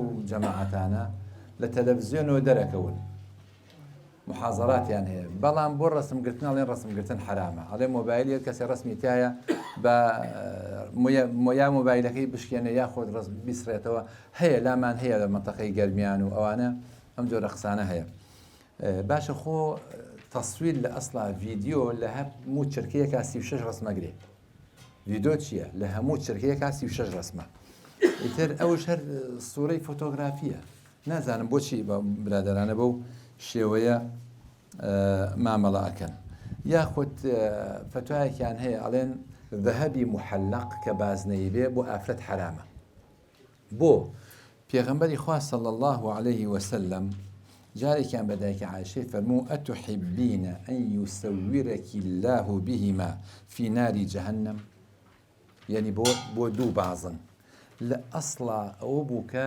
دراوسەیەک نادی بۆ لای دایکە عایشە ئەم بازنەی باتێ بۆ ئاهەنگێک بیکاتە دەستی بەس ئەوەندە بوو ئەمش نەیدا کە نەیدا پێغەمبەری خوا صلی الله علیه وسلم فەرمووی ئایا پێ خۆشە و ئاڵقەیەکی ئاگرین بکرێتە گردنێ لە ڕۆژی قیامەتە یعنی تاکیدی لەو دەکرێت بیدە بە یارمەتی دراوسەکە بە نەک ئەوەی کە ئاڵتون هەمووی ئەڵێن حەڵاڵە بۆ ئافرەت بەس محەلق نەبێ بەس بازنەیی نەبێ ئەوە مامەڵەکردنێکی حرفیە لەگەڵ دەقا پێشم وایە عەقڵ بێگومان ئەوە قبوڵ ناکات قوتابخانەی دووهەم بە ڕێزەکان بۆ مامەڵەکردن لەگەڵ مەقاسە بریتێ لە المعطلة الجدود پەکخەرانی دەق ئەوانەی کە لە سەردەمی نوێە دەقەکان پەکەخەن طبعا ئەمانە لە ڕاستیە زۆر جێگەی مەترسین کۆمەڵی نیشانەیان هەیە یەکێ لە نیشانەکانیان جاهلن بە شەریعەت معلوماتیان لەسەر شەریعە نییە کەسێکیان دێ لە شێوە و هەیبەتی عالمێکە بۆین باخێک ئەبەستێ قاتوڕیباتێک پاشان بەستیمایەکی زۆر جوان و زێتە سەر تەلەڤیزیۆن فتوا ئەدا ئەڵێ حیجاب فەرز نییە ئەڵێ تەدخین واتە جگەرەکێشان ڕۆژوو ناشکێنێ ئەو فتوایەدا ئەنجاڵێن عەرەق حرام نییە شەراب خەمر حرام نییە ئەڵێن عیفەتی ئافرەت اعتیمادی لەسەر پارچە قوماشە بێەوە عیفەت نییە ئەوان واڵێن یا هەندێکیان ئاڵێن عیلەتی حیجاب چییە عیفەتی ئافرەت نییە بەڵێ ئەڵێ کە مەقسەدەکە تەحقیق بوو وەسیلەکە تەواویتر هیچ بەڵگەیەک لەسەری نامێنێ هیچ جەدوایەکی نامێنێ لەبەرەوەڵێن حیجاب فەرز نییە گرنگەوەی ئافرەت عیفەتی هەبێ و خاوێن بێ. خاڵێکی تریان هەیە کە ئەوانش ئەوەیە کە جورئەتیان هەیە لە عیلم و فتوادان لە هەندێ مەسائیلا قساکەن وەکو زانایان ئەفەرمون لەو حەدەثە فی زەمەنی عومەر لەجەمع لەها ئەهلە بەدر ئەهلی بەدری بۆ کۆ کردەوانێ هێندە فتوای سەقەتیان هەیە و قساکەن لە بابەتی عیلمی لەو لە کاتێکە لە ئاستی خۆیان نییە پاشان تەبعیان هەیە بۆ غەرب سبحان الله زۆر معجەبم بە غەرب بەتایبەت بە مستەشرقین ڕۆژهەڵات ناسەکان کتێبەکانی ئەوانە خوێندنەوە چ ڕخنێکیان لە ئیسلام گرتەوە ئەوانش دێن ئەو ڕخنانە لە ئێمە ئاگرن کۆمەڵێ بنەمایان هەیە بنەماکەشیان یەکەمیان ئەوەیە کە منطقی عقل یاخود عقل زاڵەکەن بەسەر وحیە ئەڵێ ئەگەر عقل و وحی تێگیرانی دروست بوو ئێمە عقل پێشەخین لە کاتێکە عقل و وحی لە نێوانیانە تێگیران نییە بە هیچ جۆرە ئەگەر عقلێ سەلیم بێ ئەگەر دقێکش صحیح بێ هیچ جۆرە تێگیران نییە لە بینیانە غەیری خۆیان ئیتیهامەکەن بۆی کە چین توراتی و ڕەجعین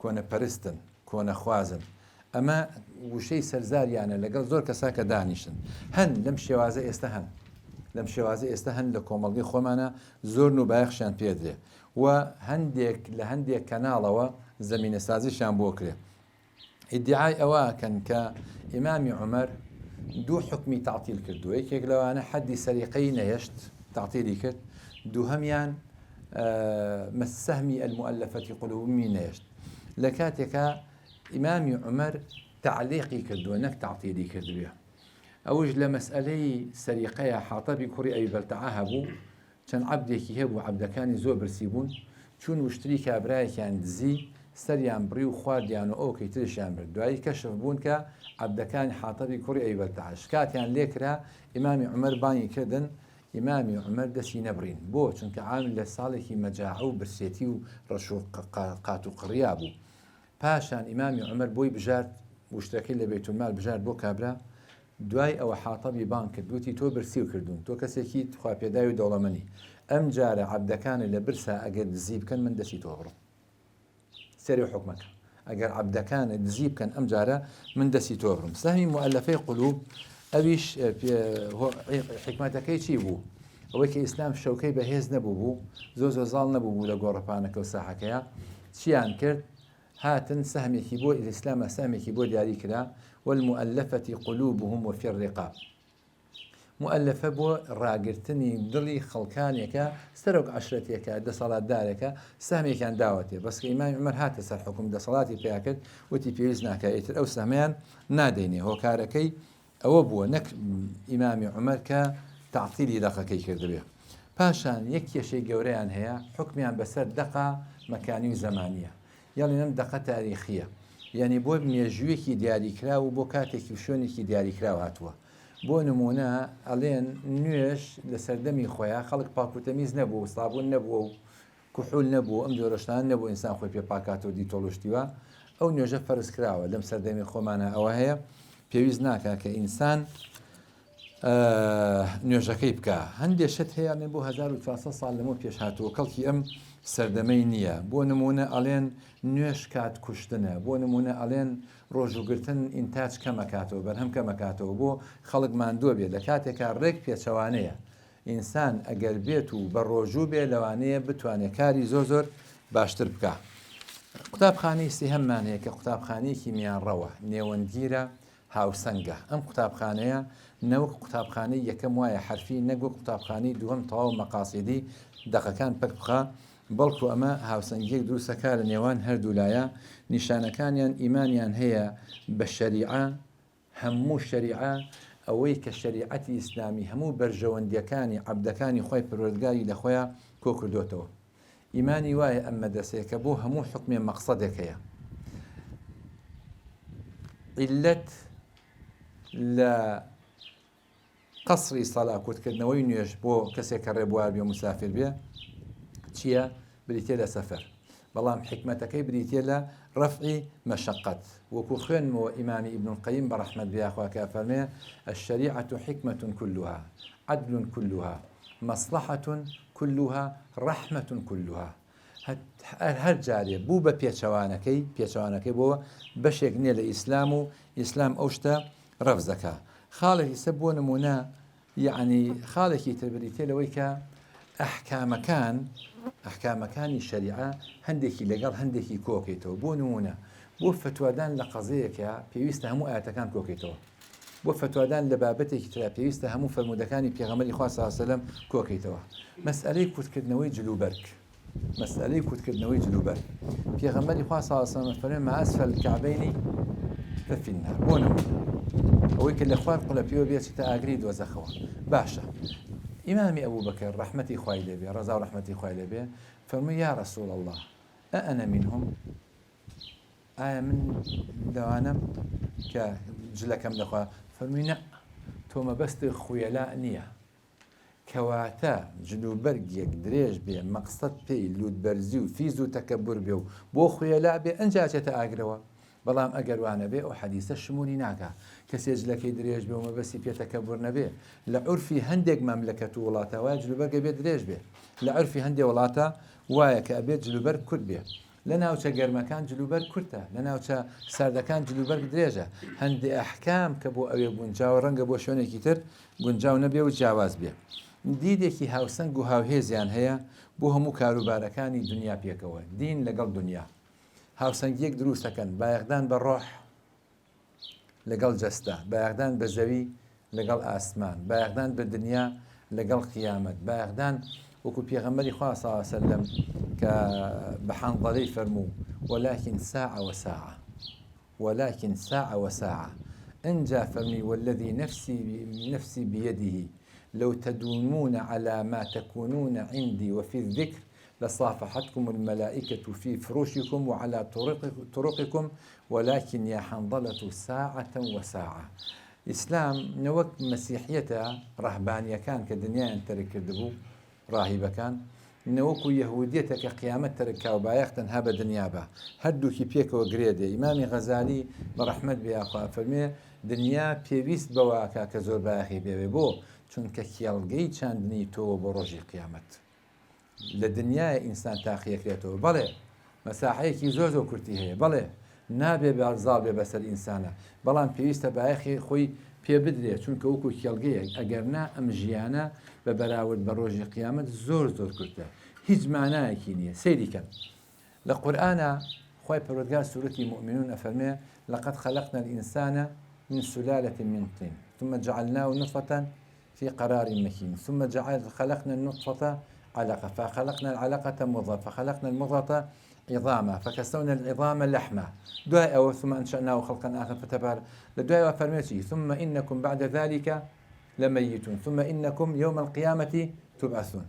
باسی مەراحیلی خەڵقی ئینسانەکە کە نوتفەیەکە هەتا ئەو کاتەی ئەمرێ و زیندوو شەکرێتەوە بە هیچ جۆرێ ئاماژە بە دنیا ناکە، بە ژیانی دنیا ناکە. خوای پەروەردگار بۆ ئەمانە کورتە ئەسڵەن شیاوی ئەوە نییە کە باس بکرێ، ئەوەندە کورتە بۆیە ژیانی ئەم دنیاە بە بەراورد بە تەمەنی ئینسان لە ڕۆژی قیامەتە کە ئەسڵ کوێیە؟ ئەسڵ قیامەتە. بەعەکسەوە ژیان لە دوای مردن دەست پێەکە. الناس والنيام فإذا ماتوا انتبهوا. خوای پەروەردگار لە قورئانە کە ئەفەرمێ لەسەر زاریان یا لەیتەنی قەدەمت لحياتي ئەو حیاتە بەستی پێ کوێیە؟ بەستی پێ ڕۆژی قیامەتە. کەواتە حیاتی حەقیقی کوێیە؟ ڕۆژی قیامەتە. کەواتە ئێمە بایەخ ئەدەین بە دنیا بۆ چونکە مەزرعەیەک و کێڵگەیەکە بۆ ڕۆژی دوایی. پاشان تەبەنی خەتی تەیسیرەکەن، هەمیشە ئاسانکاریەکەن وەکو پێغەمبەری خوا صلی الله عليه وسلم ما لم يكن إثما اختار أيسرهما ما لم يكن إثما. شتێکە ئاسان بە ئینسان، شتێکە زەمینە سازی بۆ بکەی، یعنی بە فتوای زۆر سەقەت زۆر عایلە ماڵی کاول بووە. لە کاتێکە خوای گەورەکە ئەفەرمێ الطلاق مرتان فإمساك بمعروف أو تسريح بإحسان. دوو جار پیاو بۆی هەیە خێزانەکەی تەلاق با ئەوێ بە تەلاقێکی ڕژێ ئەگەڕێتەوە، لە سێمیانە ئەبێ بینونی کوبرا ئەنجا تا حرام ئەبێ حتا تەنکی حەزەوجان غیرەوە تا شتێکی تر مەگەر بکە ئەنجا حەڵال بێتەوە بۆ مێردی یەکەمی.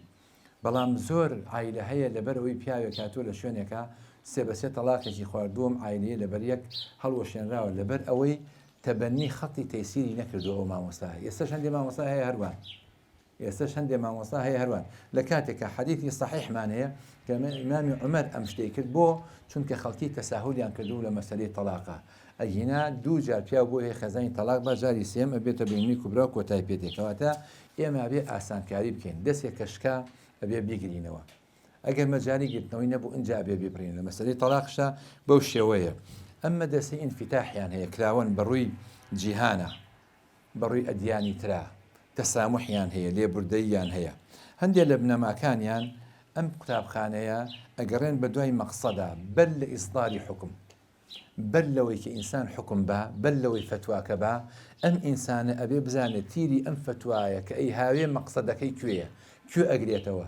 زۆر کەس ماڵوێرە ئەنەبێ بە هەندێک فتوای سەقەت شتی سەیسیر هەیە سەر لەم دنیاە، هەندێک بەداخەوە هەندێک بانخواس هەیە ئاەت بە هەڵا خوێنێتەوە، فەرمودەی پێغەمبەری خوا صلی الله علیه و سەلەم بە هەڵا خوێنێتەوە، تعبیر و دەستەواژەکانی زانایان لە کاتی قسەکردنی لە تەلەڤیزیۆنەکە بە هەڵا خوێنێتەوە، ئەنجا دێ فتوادا، فتوای زۆر قورس، فتوای زۆر سەیسیر، فتوای زۆر سەقەت، حەدیثێک ئەبینێ ئاەتێک ئەبینێ بەبێ ئەوە بڕات بگەڕێتەوە بۆ لای قەولی زانایان کە هەموو ئاەتەکانە بێ کۆکرێتەوە، فەرمودەکان هەموویە بێ کۆکرێتەوە، ئەنجا فتوای لەسەر بدرێ.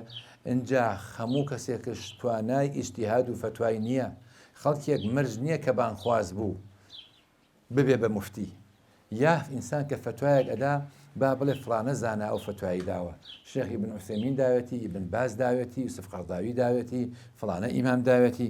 پێویستە بەو شێوازە بێ تێگەیشتن لە دەق لە چوارچێوەی ئەو زروفەی کە تیا دابەزیوە زۆر گرنگە. لە چه زروفێکە ئەم فەرمودەی پێغەمبەری خوا صلی الله علیه و سەلەم دابەزیوە، ئەم فەرمودەی فەرمووە أمرت أن أقاتل الناس حتى يشهدوا أن لا إله إلا الله وأني رسول الله. فەرمانم پێکراوە کە لەگەڵ خەڵکیان بجنگم هەتا شایەتمانێنن. لە پێغەمبەری خوا صلی الله علیه و سەلەم خۆی وای کردووە، خۆی هەموو مەسیحی یەهودیەکانی کوشتووە، خۆی هەموو مشریکەکانیشی کوشتووە؟ نە، بەڵام ئەمە بۆ کاتی جەنگە، یعنی ئەجەنگێم لەگەڵ یانە کەسێکیان کە شایەتمانی هێنا کەوتی ئەشهەدو ئەن لا ئیلاها، یعنی تەسلیم بووە، یعنی تر مەیکوژن، یعنی تر بووە بەدیل کە پێویستە ڕێزی لێ بگیرێ، نەک ئەوەی هەر کەسێ موسڵمان نەبێ بچێ بکوژدێ. بۆ نمونە پێغەمبەری خوا صلی الله علیه و سەلەم نەهی کردووە لەوەی کە ئینسانی موسڵمان ئەن یعیشە بین ئەظهوری المشریکین، لە نێو مشریکەکانە بژی، دابنیشێ لە نێو ئەوانە. ئێستا لە غەرب لە ڕۆژئاوا موسڵمان هەیە، مسلمان گەلێکی زۆر و پابند و مرتەزیم هەیە، لە ئەمریکا هەیە، لە یابان هەیە. ئایا ئەم حەدیثە ئەیانگرێتەوە یا ضيقوا على أهل الكتاب في الطرقات، ئایا ئەم فەرمودانە ئەیانگرێتەوە لە کاتی جەنگا بووە لەگەڵ یەهودا، لە کاتی جەنگا بووە، ناکرێت تۆ موسڵمانیت لە جەنگای لەگەڵ خەڵکێکی ترا بچی لە ناو سوپا و ژێردەسەڵاتی ئەوا دابنیشی، ئەمە یا شتێکە یا ئەکوژدەیت یا ئەو کوژن. بۆیە بۆ حاڵەتی جەنگ بووە. جیاوازیەکەن ئەم مەدرسەیە لە نێوان مەقاسیدی ثابتە مەبەستە جەگیرەکان لەگەڵ وەسائلی متغەیرە، ئەو ئامێر و وەسیلە و حاڵەتانەی کە گۆڕانکاریان بەسەر دێ. بێگومان وەسائل گۆڕانکاری بەسەرا دێ، ئامێرەکان، ئەسبابەکان، هۆکارەکان گۆڕانکاری بەسەرا دێ، بەڵام مەقاسد ثابتە. ئەم مەدرسەیە جیاکاریەکەن لە نێوان ئەم دوو حاڵەتەیە. بۆ نمونە بەکارهێنانی سیواک هەندێک هەیە، تەبەن کۆمەڵ حەدیثمان هەیە پێغەمبەری خۆی صلی الله علیه و سەلەم لولا أن أشق على أمتي لأمرتهم بالسواك عند كل صلاة، يا إبداك عائشة فرمي مطهرة للفم مرضاة للرب. أما حديثي لسرة باشا إما أجر فرشة بكاربينين مقصد شيء للسواك باكرنوي دمودان نية باكرنوي دمودانة باشا من السواك بكارنين أجر فرشة ودرمانش بكاربينم ئایا مەقسەدەکە ناپێکم بۆیە ڕەوایە ئینسان بە فڵچەیە سیواک بکە، وەکو چۆن ڕەوایە بەدارە شەجەری عێراق سیواک بکە، ڕەوایە بەویش ناکرێت کەسێ بڵێ من بە فڵچە دەمودانم ناشۆم هەر بە سیواکە یکەم، چونکە مەقسەدەکە تاقیق نابێ. گرنگەوەیە مەقسەد تاقیقە بێ، بەس وەسیلەکە گۆڕاوە. مەقسەد پاگراگرتنی دەمودانە، بەس وەسیلەکە لە سیواکێکە ممکنە بگۆڕی بۆ فڵچەیە، بە سیواکە کەش بیکەی هەر ئەبێ، بەڵام کەسێک نابێ ڕێگری بکارەوەی کە خەڵکی فڵچە بەکاربێنێ. خوای گەورە فەرمێ وأعدوا لهم ما استطعتم من قوة. لێرایە مەقسەد چییە؟ ئیعدادە، بەڵام وەسیلەکان گۆڕانکاری بەساتووە. هێزی ڕادع لەو سەردەمەیە ئەسب سواری و ڕمبازیێن و ئەو جۆرەشتانە بووە. هێزی ڕادع لەم سەردەمەیە سە خەریکە دەبابەش بەجێڵێ وانە ئێستا کڵاوی ئەتۆمیە. سە پاکستان لەگەڵ هین تێک چوو، وتیان بۆ لە پاکستانەیە، وتی بەس لە ترسینەوەیەکی چکە بەنەوەیەکی لێمانەیە، هێزێکی ڕادعە. ئێستا ئەمڕۆ گەشتۆتە ئەو حاڵەتە جیان لەسەر ئەو ململانیانە. پاشان خۆگونجاندن لە نێوان ثەوابت و متەغەیر، گۆڕی و لەگەڵ بابەتە چەسپیوەکان. پاشان گۆڕان جیاوازی لە نێوان ئاوردانەوە بۆ لای معانی باشە لە عیبادات و معاملاتە. ئەسڵ لە عیباداتە ئەوەیە کە ئێمە بە دوای عیللا ناگەڕێن لە عیباداتە باشە ئەسڵ ئەوەیە، بەڵام ئەشتوانین بزانین، ئەشتوانین بزانین. پێغەمبەری خوا صلی الله علیه و سلم فەرمێ صەلوا کەما ڕەئیتمونی ئوصەلی، ئاوا نوێژەکانتان بکەن. ئەکرێمە حکمەتەکەشی وەرگری، بەڵام ئێمە تەسلیمە بین. یا فەرمێ خذوا عنی مناسککم، بەڵام لە معاملاتە ئەسڵ بەحثە بە دوای عیللەیە، لەگەڵ حکمە لەگەڵ مەقسەدە.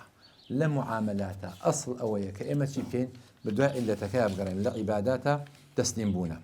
مەقاصد بێگومان بەڕێزان زۆر گرنگە. یەکەم شت ئەوەیە کە سوود ئەگەێنێ بە کەسێکی داریس کە مەدرەکی خۆی فراوانکە. ئەو کەسێک کە داریسە ئەوەی کە کتێبی مەقاصدی نەخوێنێتەوە، بچێت چەند کتێبێک لە مەقاصد بخوێنێتەوە، دید و بۆچوونی بەرامبەر بە هەندێ شت ئەگۆڕێ، مامەڵەکردنی شێواز و جۆری فتوادان و بیرکردنەوە ئەو حاڵەتانی گۆڕانکاری بەسەرادێ. ئینسان ئەپارێزێ لەوەی کە وەسفی شەریعەت بکرێ بە تەناقوس. بوتێ شەریعەت دووشتی دژبەیەک و تەناقوضی تایە. مالیزیەکان مەذهەبیان چییە؟ شافعیە. مالیزیا دەوڵەتێکی موسڵمانە و موسڵمانش تیا زۆرینەیە بێگومان. کاروباری ئیداریش بەدەست موسڵمانەکانەوەیە بە عموم. مەذهەبیان شافعیە. ئیمامی شافعی ئەفەرمێت زەکات لە چیایە؟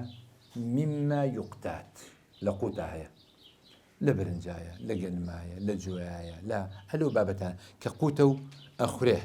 بەڵام یەک پرسیار هەیە لێرە لە مالیزیا و جنوبی شەرقی ئاسیا، خەڵکێکی وا هەیە لاستیک ئەچێنێت. لاستیک ئەچێن دێزانن ئەو تایە و مایە و لاستیک کوشتانەکە دوو سەکری ئەچێندێ، وەکو چۆن پەموو ئەچێندێ، وەکو خوری وایە ئەوش ئەچێندێ. کابرا هەیە مەزرعی هەیە بە دەیان کیلۆمەتر چوار گۆشە، زۆر دەوڵەمەندە. باشە زەکات لە 1 تەن گەنم وەرئەگریت، لە 2 تەن گەنم وەرەگری، بەڵام کابرایەک بای 200 ملیۆن دۆلار 100 ملیۆن دۆلار لاستیکی هەیە و ئەم ساڵ دووری وێتەوە و سوودی لێبینێ لەبەروی قوت نییە، زەکات نەیە. شیوعیەکان لەگەڵ ئەی چا قوتە؟ چا قوت نییە، ئەی چا زەکاتی لێکوێری ناکەوێت، بە پێی مەذهەبی ئیمامی شافعی لێ ناکەوێت، بەڵام بە پێی مەذهەبی ئیمامی ئەبوو حەنیفە لێکەوێت. شیوعەکان لە مالیزیا هێرشیانە کردە سەر ئیسلام، یان ئیسلام تەناقوضی تایە، لایەنی دەوڵەمە نەگرێت. کەسێک بای 5 وەرەقە گەنمی هەیە بێ 50 دلار زەکات بە، کەسێکش بای 50 ملیۆن دلار لاستیک و چای هەیە ئەبێ هیچ نەیە. ئەمە جۆری لە تەناقوضە، عەقڵ قبوڵی ناکە. باشە بەڵام لێرە زانایەک هەستا، زانایە بوو کە لە سووریا و چوو بۆ ئەوێ وتی کاکە وەرن بە پێی مەذهەبی ئیمامی ئەبوو حەنیفە ئیشەکەتان بکەن. مەذهەبی ئیمامی ئەبوو حەنیفە چییە؟ ئیمامی ئەبوو حەنیفە ئەوەیە کە ئەفەرمێ هەموو شتێک کە بدوورێتەوە بێ زەکاتەکەی بێ. بەڵگەشی لە قورئانە زۆر جوان هێناوێتی، ئەفەرمێ وئاتوا حەقەه یەومە حەصادیه، ئەو ڕۆژەی کە ئەیدوورنەوە زەکاتەکەی بن. جا زانایان باسی چیەکەن؟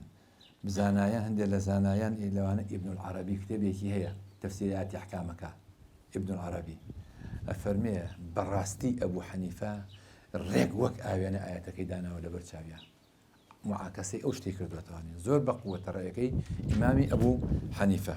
پاشان دیراسی مەقاسی سوودمان پێ ئەگەیەنێ کە ئیسلام گونجاوە بۆ هەموو زەکا، هەموو زەمانێک و هەموو مەکانێک مەلەکەیەکی فقهی لای ئینسان دروستەکە. ئەو کەسەی فەقیهە، ئەو کەسەی فەقیهە، بڕۆ ئێستا بۆ نمونە ئەحمەد الڕەیسوونی کە خەڵکی مەغریبە، یا هەندێک زانەی تریان هەیە کە لە مەقاسیدا زۆر بەتوانن کاتێک کە قساکەن لە حکمێکی نوێ کە دێتە پێشەوە بزانە چ تەفسیلێکیان پێیە، چۆن ئەچن بۆ بابەتەکە. ئیسفادەی زۆریان کردووە لە بواری مەقاسد.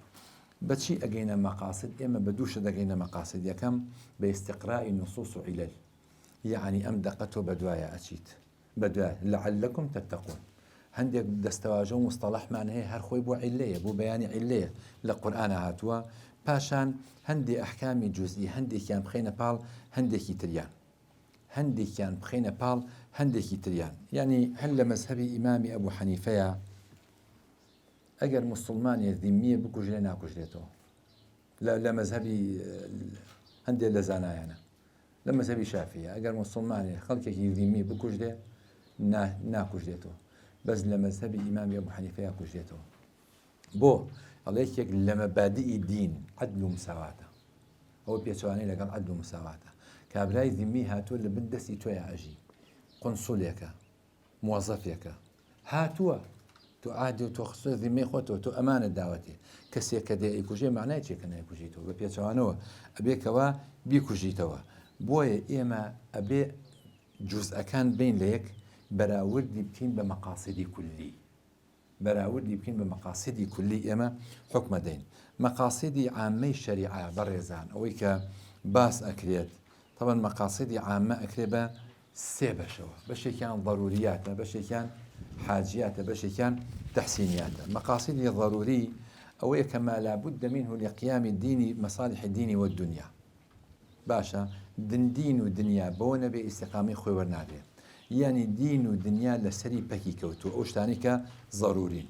حاجی ئەوەیە کە ئینسان پێویستی پێێتی لە ڕووی تەوسیعەوە، لە ڕووی بەر فراوانکردنەوە، وەکو حاجی وەکو ڕوخسەتی جەمع لە سەفەرە، بۆ نمون جەمع لە جەمعی سەلا لە کاتی پێویستیە، بوون قەسر یا ئیفطار لە کاتی سەفەرە کاتێکی ئینسان بە ڕۆژوو ئەبێ، بۆ دەفعی حەرەج و مەشەقە و تەعابە. ئەم حاڵەتانەیە ئەمە لە ئەم بچێتە بابی حاجیاتەوە. تەحسینیاتمان هەیە کە مەحاسینی عاداتە، تەحسینیات مەحاسینی عاداتە. جا ئەگەر ئاماژەی پێ بکەین خانوویەک دیوارەکانی لەگەڵ سەقفەکەی بریتێ لە چی؟ بریتێ لە ضروریات، بەڵام بینەکان ژوورکردن و ئەو حاڵەتانە بریتە لە حاجیات. بەڵام ڕووکەشکردنی پێشەوەی لەگەڵ هەندێشتی ناوە کە باخی زیاتری پێبیت، کاشی بکەیت بەردی حەلانی بکە، ئەمە بریتێ لە چی؟ بریتێ لە تەحسینیات. هەندێشتەکە زۆر لەوانەیە یعنی جێگەشی بۆ بگرێ لە بابی تەحسینیاتەوە، زۆر ضروریات نییە. مامۆستایەکی فەڕەنسی جارێکیان دەستێوتەوە بە تەلەبەکانی کە مۆڵەیەک شوشەیەکی دەرهێنا، شوشەکەی داناوتی ئەم شوشە پڕەیە خاڵیە، هەموو تەلەبەکان لە زانکۆوتیان خاڵیە بەڵێ. یەکی سەبەردی دەرهێنا، بەردەکە هێندەی گوێژێک و تۆزێک گەورەترش بوو، کردێ ناو شوشەکە و شوشەکەی پڕ کرد لەو بەردە، وتێ ئێستا وتیان مامۆستا ئێستا پڕە، شوشەکە پڕە، بەڵێ پڕە داینا. پاشان یەکی سەلمی دەرهێنا، لم کردیە ناو شوشەکە و کێشای بە شوشەکە وردە لمەکە دابەزی بۆ کوێ؟ بۆ بینی بەردەکان. دوای ئەوە پرسیاری کرد، وتی ئەی ئێستا پڕەیە خاڵێ، وتیان مامۆستا داوای لێبوردنەکەی. جاری پێشوو بە بەردەکە پڕ نەبوو، ئێستا بە لمەکە پڕ بوو بەڵێ داینا. یەکیسە قومی دەرهێنا، ئەم قومی کردە ناو شوشەکە و پیا کێشا، قومەکەش دابەزی بۆ بینی دەنکە لمەکان و بۆ بینی دەنکە بەردەکان. وتی ئێستا وتیان وەڵام مامۆستا سەرمان لێ شێواوە، بەخوا تێناگەین، نازانین بڵێن چی. بەرحاڵ داوای لێبوردنەکەین، ئەم جارەیان پڕ بوو، بەڵێ قاوەیەکیان بۆیە ناوە بیخواتەوە، وەکو قاوەیە کوپێ قاوە سارد بوو بۆ هێشتانەی خواردبوو، هەڵی گرت و وردەکردی نەو شوشەکەەوە. ئەویشی گرت، وتی ئێستا وتی هیچ قسەمان نەما مامۆستا، بەس عیبرەت چی بوو؟ وتی بەردە گەورەکان بریتێ لە ضروریات، مەبادئی ئینسان، لە دین، لە خوا، لە نیشتمان، لە قیەم و بەها باڵاکان. لمەکە بریتێ لە پێویستەکانی تر، سیارەیە بۆ نمونە، خانوویەکە هەتە بەڵامەتەوێت گەورەیەکی ئاوە حاڵەتێکی ئاوە، بریتێ لەو شتە پێویستەکان بەڵام ناگاتە ئاستێ. وتی قومەکە بریتێ لە تەوافیح، ئەو شتانی کە بێکەڵکن لە ژیانە. وتی عیبرەت چی بوو مامۆستا؟ وتی عیبرەت ئەوەیە شوشەی ژیانتان بە بەردی گەورە پڕکەنەوە، شوشەی ژیانتان بە بەردی گەورە پڕکەنەوە بە ضروریات، بۆ شتانی کە بەهای باڵان. ئیمامی غەزالی بە ڕەحمەت بێخەوە قسەیەکی جوانی هەیە، فەرمێ النەفس کەالزوجاجە ئین لەم تەملەها مەلەئەها الهەواء. وەکو شوشەیەک وایە، ئەگەر پڕی نەکەیتەوە ئیلا شتێکی هەر پڕێکاتەوە.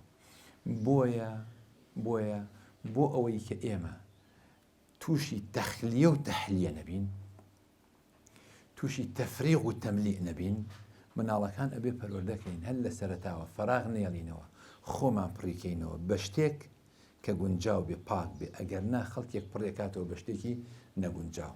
وتیان مامۆستا ئەی قاوەکە چی بوو؟ وتی قاوەکە عیبرەتەکەی ئەوە بوو ئینسان چەندە پڕ بێ جێگەی شتی تێرەتیا بێتەوە، ئینسان چەندە پڕ بێ جێگەی شتی تری هەرتیا بێتەوە. ئینسان هێندە خۆی پەروەردگار بە مەزنی دروستی کردووە.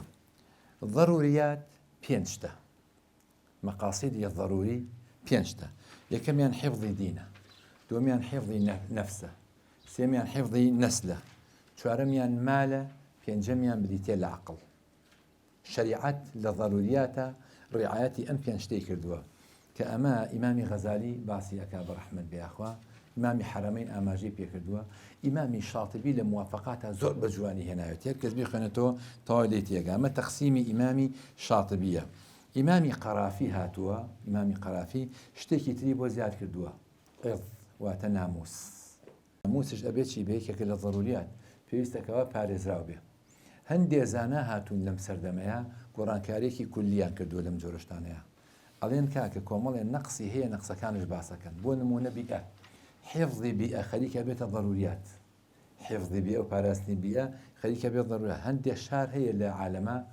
ژیان خەریکە تایە نامێنێ خەڵک خەریکە کۆچەکە لەبەر غاز و لەبەر گاز و لەبەر پیسی ژینگە و ئەو حاڵەتانە بڕۆن لە هەندێ شوێنی سە بۆ نمونە ئەڕێتە شاری سلێمانی ئەگەر بەلەدێ پاکی نەکاتەوە سەر بۆژە شوێنێکی گەشتیاریە خەڵکێک گەڕا لەوێ مە خەریکی مەشروب خواردن ئەو جۆرەشتانەیە ئەگەر بەلەدێ پاکی نەکاتەوە ماوەی یەک مانگ ئەبێ بە زبەڵخانەیەک بۆن و بەرامی سلێمانی هەراسانەکە کەڕ مەشروب بەخۆن و شتەکانیان بەجێ هێڵن و شوشەکان بەجێ هێڵن و ئیشکێن لە سەجادە و فەرتەنێکیاوە ئەمە پێویستە بێ بە یەکێک لە ضروريات بەم ضرورياتانیان لەکوێوەی هێناوە حفظی مال و دین و عەقڵ و نەفس و نەسل و عێرض و ئەمانیان لەکوێوە هێناوە هەر یەکە لە حەدێک لە حدودەکانی خوای پەروەردگارەوە هێناویانە حەدی ڕیددە بۆ چییە بۆ حفظی دینە حەدی قەتل بۆ چییە بۆ حفظی نەفسە حەدی زینا چییە بۆ حفظی نەسلە حەدی سەریقە چییە بۆ حفظی مالە حەدی خەمر چییە بۆ حفظی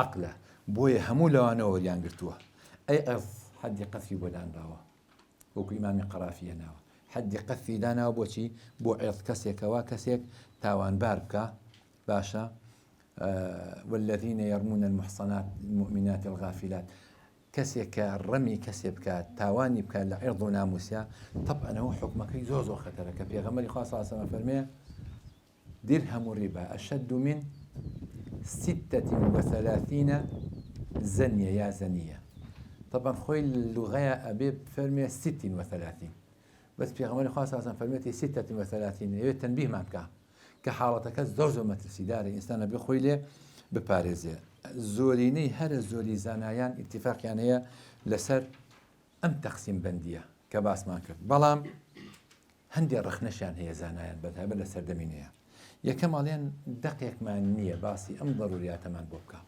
ضرورياتي كليات ضرورياتي خمسة كلياتي خمسة ويك باسم كرت دقيق ما النية أما همو لخو بقريو كوي بكاتوا باشان الله زيادة تركيزي لسر فردة لسر تاك تركيزي لسر خيزان تركيزي لسر أمة تركيزي لسر إنسانية نية لباسي إنسانية أوجو رشتاني تانية باشان لي مراعاتي هني قيمي إنساني اجتماعي نكردوا وكو حرية بونمون ئازادی کە لە بەها باڵاکان لە ئیسلامە کە ئەمە چیەکێکە لە ضروريات کە ئینسان مەقسەدێکی مهم بێ لە کولیاتی ئیسلام ئەڵێ باسی ئەوەی تیانە بۆیە ئێستا لە کاتێکا کە پێخۆی پەروەردگارە فەرمێ فمن شاء فليؤمن ومن شاء فليكفر و ئەکرێ ئیضافەی حیفزی بی ئەشکین بۆ ئەم ضرورياتانەوەکو ئاماژەمان پێکردن ئەمە مختەرەحێکی نوێ هەیە بۆ مەقاصد ئەوش مەقاصد لە بواری فەردە لە بواری خێزانە لە بواری ئومەتە لە بواری ئینسانیەتە لە هەموو بوارەکانە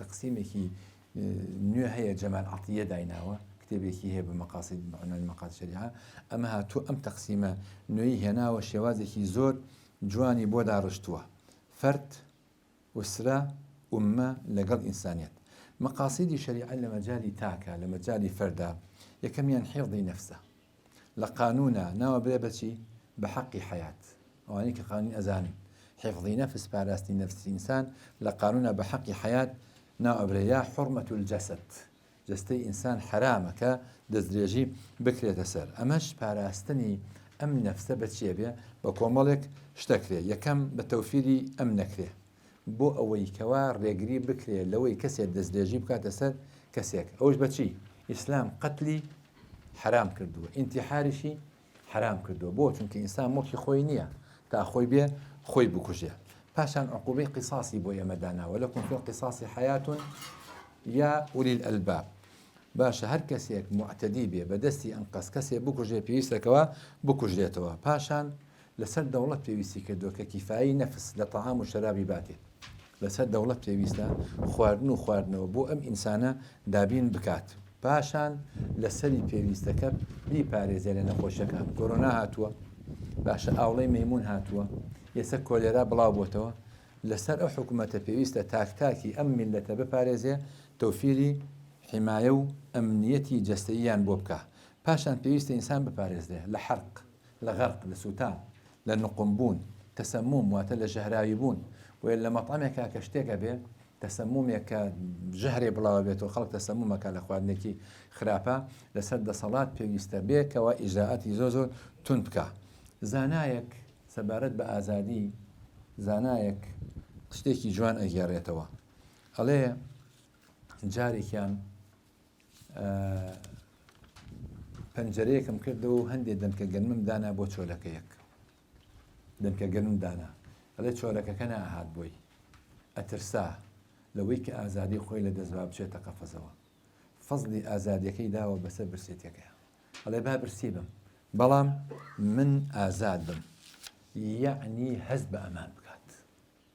بۆیە ئەمان پێویستە بۆ ئینسان کە ئەطعەمەهم من جوع وئامەنەهم من خەوف. بۆیە لە ئیسلامە هەر کەسێک لە برسا بمرێ دیەکەی لەسەر کێیە؟ لەسەر دەوڵەتە. دەوڵەت ئەبێ دیەی ئەو کەسە بابی خوێنەکەی بە. حڕیەتی شەخصی مەقسەدێکی مهمە لە مەقاسیدی شریعەتی ئیسلام. تەنانەت تەطبیقی شریعەش لە ئەسڵا ئەبێ عەرز بکرێ و ئیستیفتای بۆ بکرێن ناو خەڵکە. من خەڵک کە ڕازی نەبێ شریعەت تەطبیق کرێ بیسەپێنن بەسەریانە. ئایا ئەگونجێ؟ لەمەیشیانە قەیناکە گوندێک خۆیان هەموو متفقن، شارێک خۆیان هەموو متفقن، وڵاتێک متفقن یا زۆرینە متفقن لەسەر حاڵەتە. ئەمما سەپاندنی بەسەر خەڵکێکا بە زۆر ئەوە حاڵەتێکی ناڕەوایە. سەیدنا ئیبراهیم بە ئیسماعیلی فەرمووچی هەندێک گەڵێن ئیسماعیل هەندێک گەڵێن ئیسحاق. ئەوانە ئیمامی قورطوبی فەرمێ ئیسحاقە، ئەوەی کە یا بونەیە ئینی ئەرا فی المەنامی ئەنی ئەذبحوک. دوایە فەرمێ چی؟ فانظر ماذا ترى. یعنی چی؟ یعنی سێری کە بزانە چی ئەبینی، بزانە چۆن ئەبینی. ئیستیفتایەکە ئایا ڕازیت بەم حکمەیە ڕازی نیت؟ فەرمانی خوایە وانە، بەڵام ئایا تۆ ڕازیت بەو حکمە یاخۆ ڕازی نیت؟ لەم حاڵەتەشا سەیدنا ئیبراهیم ئیستینتاقی کوڕەکەیەکە. کەوتی فانظر ماذا ترى احتیمالی دوو شتە، یا نەعەم یا لا، یا بەڵێ یا نەخێر. احتیمالی هەردوو شتەکەی لە بەردەمیان داناوە. پاراستنی عەقڵ. ئیسلام مسکیرات و مخەدیراتی حرام کردووە بۆی کەوا عەقڵ پارێزراو بێ. بۆ پاراستنی عەقڵ ئێمە پێویستیمان بە ئیکتیسابی مەهاراتەیە. ئەو وەزیفانەی کە زۆر پێویستەکەی بۆ عەقڵ هەستێ ببینینی ڕۆڵی خۆی وەکو خوێندنەوەی ئەساسی. ئێستا پرۆڤەدان هەیە بە عەقڵ. ئێستا هەندێک خول ئەکرێتەوە بۆ خەڵکانی بە مودەیەکی کەم قورئان لەبەرەکەن. بە مودەیەکی کەم قورئان لەبەرەکەن. هەندێک قسە ئەکرێ ئێستا ئینسان جاری وا هەیە جاری وایە عەقڵ نایبڕێ، بەڵام حەقیقەتیشە هەیە بە 10 ڕۆژ هەموو قورئانی لەبەر کردووە. هەیە بە 10 ڕۆژ چونکە قیرائی تەسویری هەیە. ئێستا مەعهەدی ئەندریەف هەیە لە رووسیا، یەکەمی هەموو عالم لە قیرائی سەریعەیە، the fast reading یا the quickly reading، القراءة خوێندنەوەی خێرا. کەسێکە بە 4 خولەک 500 لاپەڕە بۆ خوێنێتەوە. دووەم کەس ئافرەتێکی ئۆکرانیە بە 5 خولەک 400 لاپەڕە بۆ خوێنێتەوە. دووەم کەس قراءەیەکی تەسویری هەیە. ئیمامی شافعی وابووە، ها 20تانە. ئیمامی شافعی کە ئەم لای ئەخوێندەوە دەستی خستە سەر ئەم لا، چونکە تێکەڵە بوو لەبەرێکرد یەکسەر هەمووی لەبەرەکرد. ڕێک وەکو ئیستینساخێکی ئەلەکترۆنیک زۆر سەریع وایە. هەر هەموو شتەکە چی دەکا؟ یەکسەر لە مێشکی خۆیان بە شێوەیەکی تەسویری خزنی ئەکا. بەس مجرد ئاوا کە لاپەڕەکان ئەکاتەوە سەیریانەکە. ئیتر شتی ئاوا خۆی پەروەردگار ئینسانی ئاوای خوڵقاندووە. ئەنجا دوورکەوتنەوە لەو سلوک و ئاداب و ئەخلاق و ڕۆژتانی کە سەرێکێشە بۆ تەعتیلی عەقڵ یا تەشویش ئەخاتە سەر عەقڵ و عەقڵ تێکەیە، وەکو ئیتیباعی هەوا، شوێن هەوا هەوەسکەوتن، یاخود تەقلید، هەر لاساییکردنەوە شوێنکەوتنێکی کوێرانە، یاخود جیدال، یاخود عینات، یاخود مکابرە و لوتبەرزی کە لەگەڵ تەفکیر و بیر و بۆچوونێکی ئەکادیمی عیلمیە ناگونجێ. سێمیان بریتێ لە پاراستنی دین. تەدەیون ناڵێن دین، ئەڵێن تەدەیون کە تایبەتە بە تاکەوە. بۆ تاک چییە؟ تەدەیونەوەتە دینداریە، چونکە تەدەیون بۆ فەردە بەڵام نەک حیفظی دین حیکانی حیفظی دین هەر هەمووی ئەویان بابەتێکی جیاوازە. ئەمەش کە ئەبێ ئینسان پاراستنی دین عەقیدەیەکی جەوهەری هەبێ، عەقیدەیەکی پاک و پوختەی هەبێ، دوورکێتەوە لە هەر شتێکام عەقیدەیە دارمێنێ و بڕوخێنێ. یاعتیماد لەسەر کتاب لەگەڵ سوننەی صەحیحەی پێغەمبەری خوا صلی الله علیه وسلم، تەفسیرکردن لەسەر بیر و بۆچوونی و هەروەها اعتیبار و چاوخشاندنی ئەو زانایانەی کەوا بیرمەندن و اعتیبار زانای معتەبەرن. پاشان دوورکەوتنەوە لە گوناهە گەورەکان و کەبائیر وەکو شرک وەکو بیدع، پاشان خۆڕازانەوە بە ڕازگۆیی، بە سینە فراوانی، بە وەفا، بە هاباڵاکان، بە ڕەوشتی بەرز. اینجا حیفظی عیرضمان هەیە. عیرض واتە ناموس. قەتل چەند شایەتی پێویستە کوشتن؟ بۆ کوشتن دوو شایەت پێویستە. تا کە دوو شایەتیاندا فلانە کەس فلانە کەسی کوشتۆ حکمەکەی لەسەر ثابتە بێ. بەڵام بۆ عیرض چەندێکە؟ چوار. سەیریکە خوای پەروەردگار چۆنی داناوە. لە ئیسلامە هەتا ئێستا ثابت نەبوو حەدی زینا بە چوار شایەت. هەتا ئێستا ثابت نەبووە. خەڵکێکە چێ بۆ شوێنێکی خراپەمانەوە جیاوازە. بە ثابت نەبووە کە چوار کەس بێن بڵێن شایەتی بدەین لەسەر ئەوەی ئەم کەساوە. جارێکیان بۆ مغیرە شتێک ڕوویە لە وڵاتی شام بوو بێگومان، چوار کەس بینیان لەگەڵ ئافرەتێکە، ئافرەتەکە بە ناوبانگ بۆ بۆی کە خراپە، وایان زانی ئەوە. سێ کەس هاتن شایەتیاندا، چوار هەمین کەسیان وتی واللهی لەم ئەڕا ئیلا ئەرجولا تەتەحەڕەک، وتی ڕقاچم بینیاوە نەمبینیوە، پرۆسەکەم نەبینیوە من. جەڵدە درا لە هەر سێکەیان.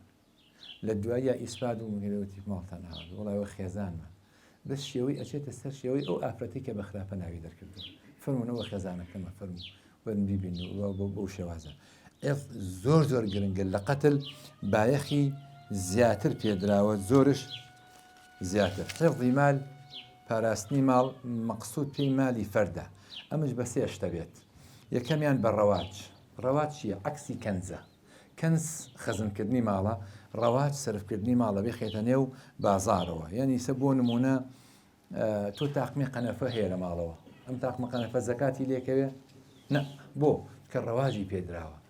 یعنی ئەمە باخەوانەکەی ئیسفادی لێکە لە تەختەکەی، ئەوەی کە ئیبرێتەوە ئیسفاداکە، ئەوەی کە گوازێتەوە ئیسفاداکە، ئەوەی دارتاشەکایەکە ئیسفاداکە، مهندسەکە نەخشەکەی بۆ دانە ئیسفاداکە، کرێکارەکە ئیسفاداکە، سیارەکە کە نەقلەکە ئیسفاداکە، کڕیاری سەرەکی فرۆشای فرۆشی کە ئەیفرۆشێ سەرەکی سیارەکە کە نەقلیەکە ئاچێتە هەمووی ئیسفادی لێکامە تەرویجی پێدراوە. لەبەرەوەی دەیان کەس ئیسفادیان لێ کردووە. یەکێک لەوانە زەکات لە ماڵ ناکەوێت هەتا حەوەلانی حەولە بێ بەسەریە. ئەمە بۆ پاراستنی ماڵە بێگومان. پاشان پاراستنی ماڵ لە تەلەف، لە ناوچوون. بۆیە ئیسلام چی کردووە؟ غەشی حرام کردووە، غوبن و فریودانی خەڵکی حرام کردووە، سەریقە و دزی حرام کردووە. تەنان لە سەریقەیە کەسێک ئیمامی لە ئەضواء البەیانە، لە ئەضواء البەیانە هاتووە، تەفسیری ئەضواء البەیانە هاتووە ئیمامی شەنقیطی بەڕەحمەت بێ، ئەو قسەیانێ یەدون ب500 عەسجەد فودیەت ما بالها قطعت في ربع دیناری. ئیمامی یەکێکش دێ جوابی هاتەوە لەسەر هەمان شێوازی خۆی، لەسەر هەمان لە وەزن و قافیە، ئەفەرمێ عز الأمانة أغلاها وأذلها ذل الخيانة فافهم حكمة الباري. ئەوەیە کە ئاڵێ دەستەکە بڕێڵێ عیزەتی ئەمانەت ئەم دەستەی گران کردووە، گران بەرز ڕایگرتووە، بەڵام کە خیانەتی کرد ئەم دەستە زۆر زۆر لاوازە بێت. یعنی دەستێک کەسێ دەستی کەسێ ببڕێ، ئەزان ئەبێ دیەکەی چەندێکە؟ زۆر زۆرە، 500 عەسجەدە، زۆر زۆرە. ئەی باشە ئەڵێ ئەوەندە گرانە بۆ ڕوبع دینارێک بدزێ ئەو دەستابڕی، لەبەرەوەی ئەو دەستە خۆی زەلیل کردووە بەو دەستەیە، ئەو نرخەی نەماوە، لەبەرەوە پێویستەکەوە ببڕێ و بەقرتێن دێ. اینجا بە عەدل، بە عەدالەت لە مەسئلەی مالە لە ئیسلامە ئەکلی ئەموال الناس باطلا حرام. بە زوڵم وستەم ئینسان فەسادی بکە، گەندەڵی بکە، ئینسان دزی بکە، ئینسان غوبن بکە، ئینسان فرتوفێڵ کە. ئێستا ئەنواع و ئەشکال فرتوفێڵ هەیە بۆ خواردنی ماڵی خەڵکی بە حرام. نازانم کاتمان ما بێ دەدەقە ماوە. الحەمدولله. مەقاصیدی شەریعەمان هەیە لە مەجالی خێزانە، ئەوە لە مەجالی تاکبوو بێگومان لە مەجای خێزانە مەقاسیدی شەریعە چەند بابەتێکی زۆر گرنگی بۆ ئێمە هێناوە و بەیانی کردووە.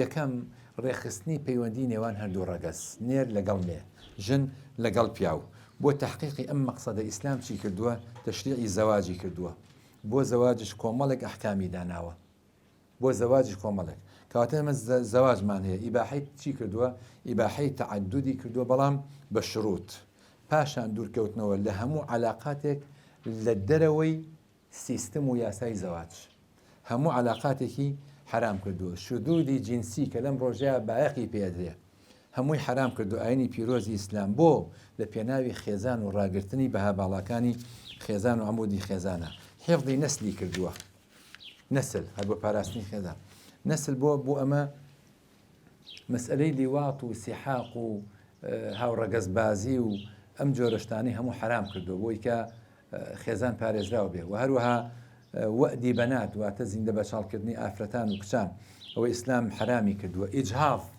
لە باربردن ئاینی پیرۆزی ئیسلام حرامی کردووە تەنانەت لە هەشتاکانە بووە ئەزانم یا لە سەرەتای نەوەتەکانە بوو ئەزهەر لەگەڵ ڤاتیکان هەردووکیان ئیتیفاقیان کرد لەسەر چەند خاڵێک لەسەر مەسئلەی شذوذی جنسی کە تەحریمیکەن لەسەر مەسئلەی ئیجهاضی چونکە کێشەیەکی گەورەی دروست کردووە لە سین ئافرەت هەیە دەستکی لەبار خۆی بردووە چونکە کچ بووە بۆی کوڕی ببێ دە منداڵی کوشتووە بۆ ئەوەیکەوە یەک کوڕی ببێ شانازیشی پێوەکەن ئیتر بزانە چەند ملیۆن کەس ئاوا کوژراوە لەبار براوە لە بۆ زەواج و بۆ لە ناو خێزانە تحقیقی سەکەن هەیە مەوەدە لە سەکەن و مەوەدە و ڕەحمە طبعاً دوو کۆڵەکەی زۆر گرنگن لە خێزان لە نێوان ژن و پیاوە هەبێ بریتێ لە مەوەدە و ڕەحمە ئەو دانە نەمێنێ ئەو دوو ئینسانە پێکەوە ئیدارە ناکەن ئیسلام نەهی کردووە لە شیقاق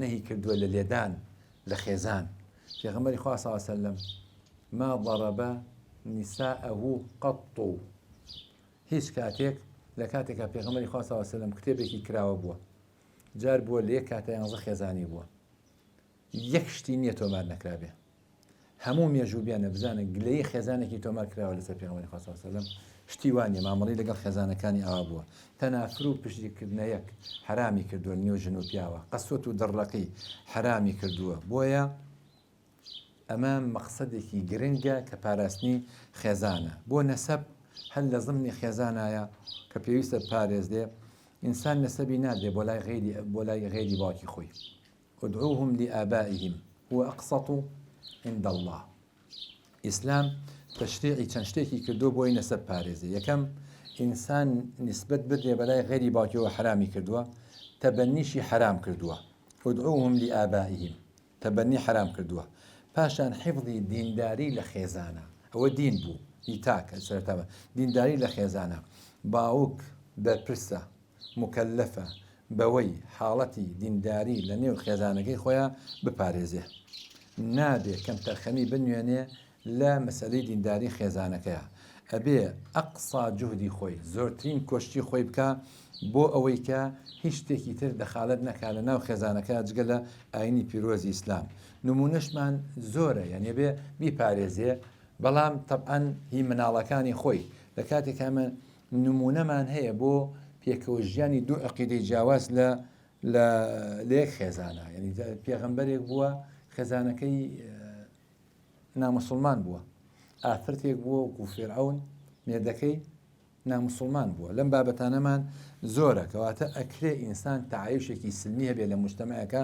ئەدیانی مختەلیفەشە بێ بەس لەسەر باوک لەسەر پیاوە پێویستە لە خێزانی خۆیان بایەقبا بە حاڵەتی دینداری مسلمانەتی خۆی تەنظیمی جانبی مؤسسی لەسەر لە ئوسرە یعنی کە خێزان دەستگایەکە مؤسسەیەکە لە کۆمەڵگەیە پێویستە پارێز لەسەر لە ڕۆژئاوا هەموو هاواریان لێ هەستاوە خێزان وا نەما لە زۆر شوێنی جیهان خێزان نەماوە کەس دیفاع لە کەس ناکە هەر یاسایەکەیە دایک و باوک کوڕ و دایک یەکتری نابێنن کوڕ و باوک یەکتری نابێنن ئافرەتێکە ڕۆشتووە ئیتر دایکی خۆی لەوانەیە لێ دوورکەوت بێتەوە ڕەنگە نەیناسێتەوە ئەم حاڵەتانەمان زۆرە لەسەر ئیسلام پێویستی کردووە لەسەرمان بۆ چ شتێک بۆ سیلەی ئەرحام واتقوا تساءلون واتقوا الله الذي تساءلون به والأرحام إن الله كان عليكم رقيبا حتى صلي رحمك لو كاركاني بركة زيادبوني الرزق درجبوني تماما وكو في غمر إخوة صلى الله عليه وسلم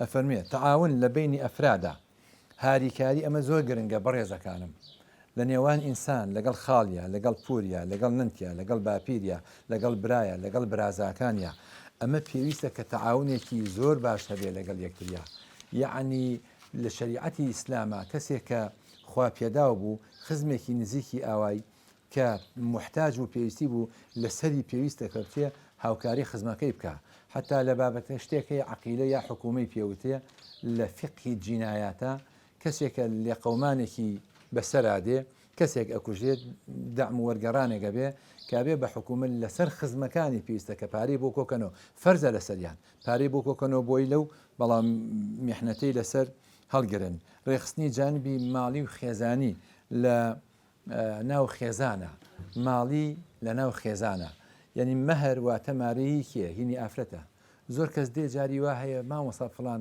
وەڵام من خێزانەکەم معاشی وەرەگرێ و هیچ سەرف ناکە یا وەڵام نیوەی سەرفەکە وەڵام لە پارەکە بەشی ماڵی باوکیە هی خۆیەتی تۆش بەشی ماڵی باوکتی مافی خۆیەتی سربەخۆییەکی دارایی تەواوی هەیە ئافرەت لە نێو خێزانە بۆیە ذیممەی مالی ئافرەت سربەخۆیە لەسەر پیا پێویستەکەوە نەفەقەی بکێشێ خواردن خواردنەوە سەکەن جێگە و ڕێگەی بۆ هەروەها جلوبەرگ باشە ئەمانە لەسەر پیا پێویستە بۆ ئافرەت دیاری بکە باشە ئافرەت ئەگەر حامیلە بێ ئەگەر مطلقەش بێ یا مرضع بێ ئەگەر مطلقەش بێ حامل بێ یا مرضع بێ مطلقەش بێ لەسەر پیا پێویستەکەوە نەفەقەی بکێشێ ئێمە طبعا ماومانە مەقاسیدی شەریعە لە مەجای ئومەتە کە ئەمەش بابەتێکی زۆری لە خۆگرتووە و لە مەجای ئینسانیەتیشە هەمانە کە خۆی پەروەردگار ئینسانی قوڵقاندووە بۆ تەعاونە بۆ تەعاروفە بۆ تەکاتوفە بۆ ئەوەی کە سەر زەوی ئاوەدان بکرێتەوە لە مەجای ئومەتە کۆمەڵێک شتی هەیە بەڵام کاتەکەمان بەم شێوازە تەواوە بێ من داوای لێبوردنەکەم سەرمێشان بێتن و بابەتەکە درێژ و بێشنکەوە هەڵەگرێت وصلى الله على سيدنا محمد وعلى آله وصحبه وأمته أجمعين.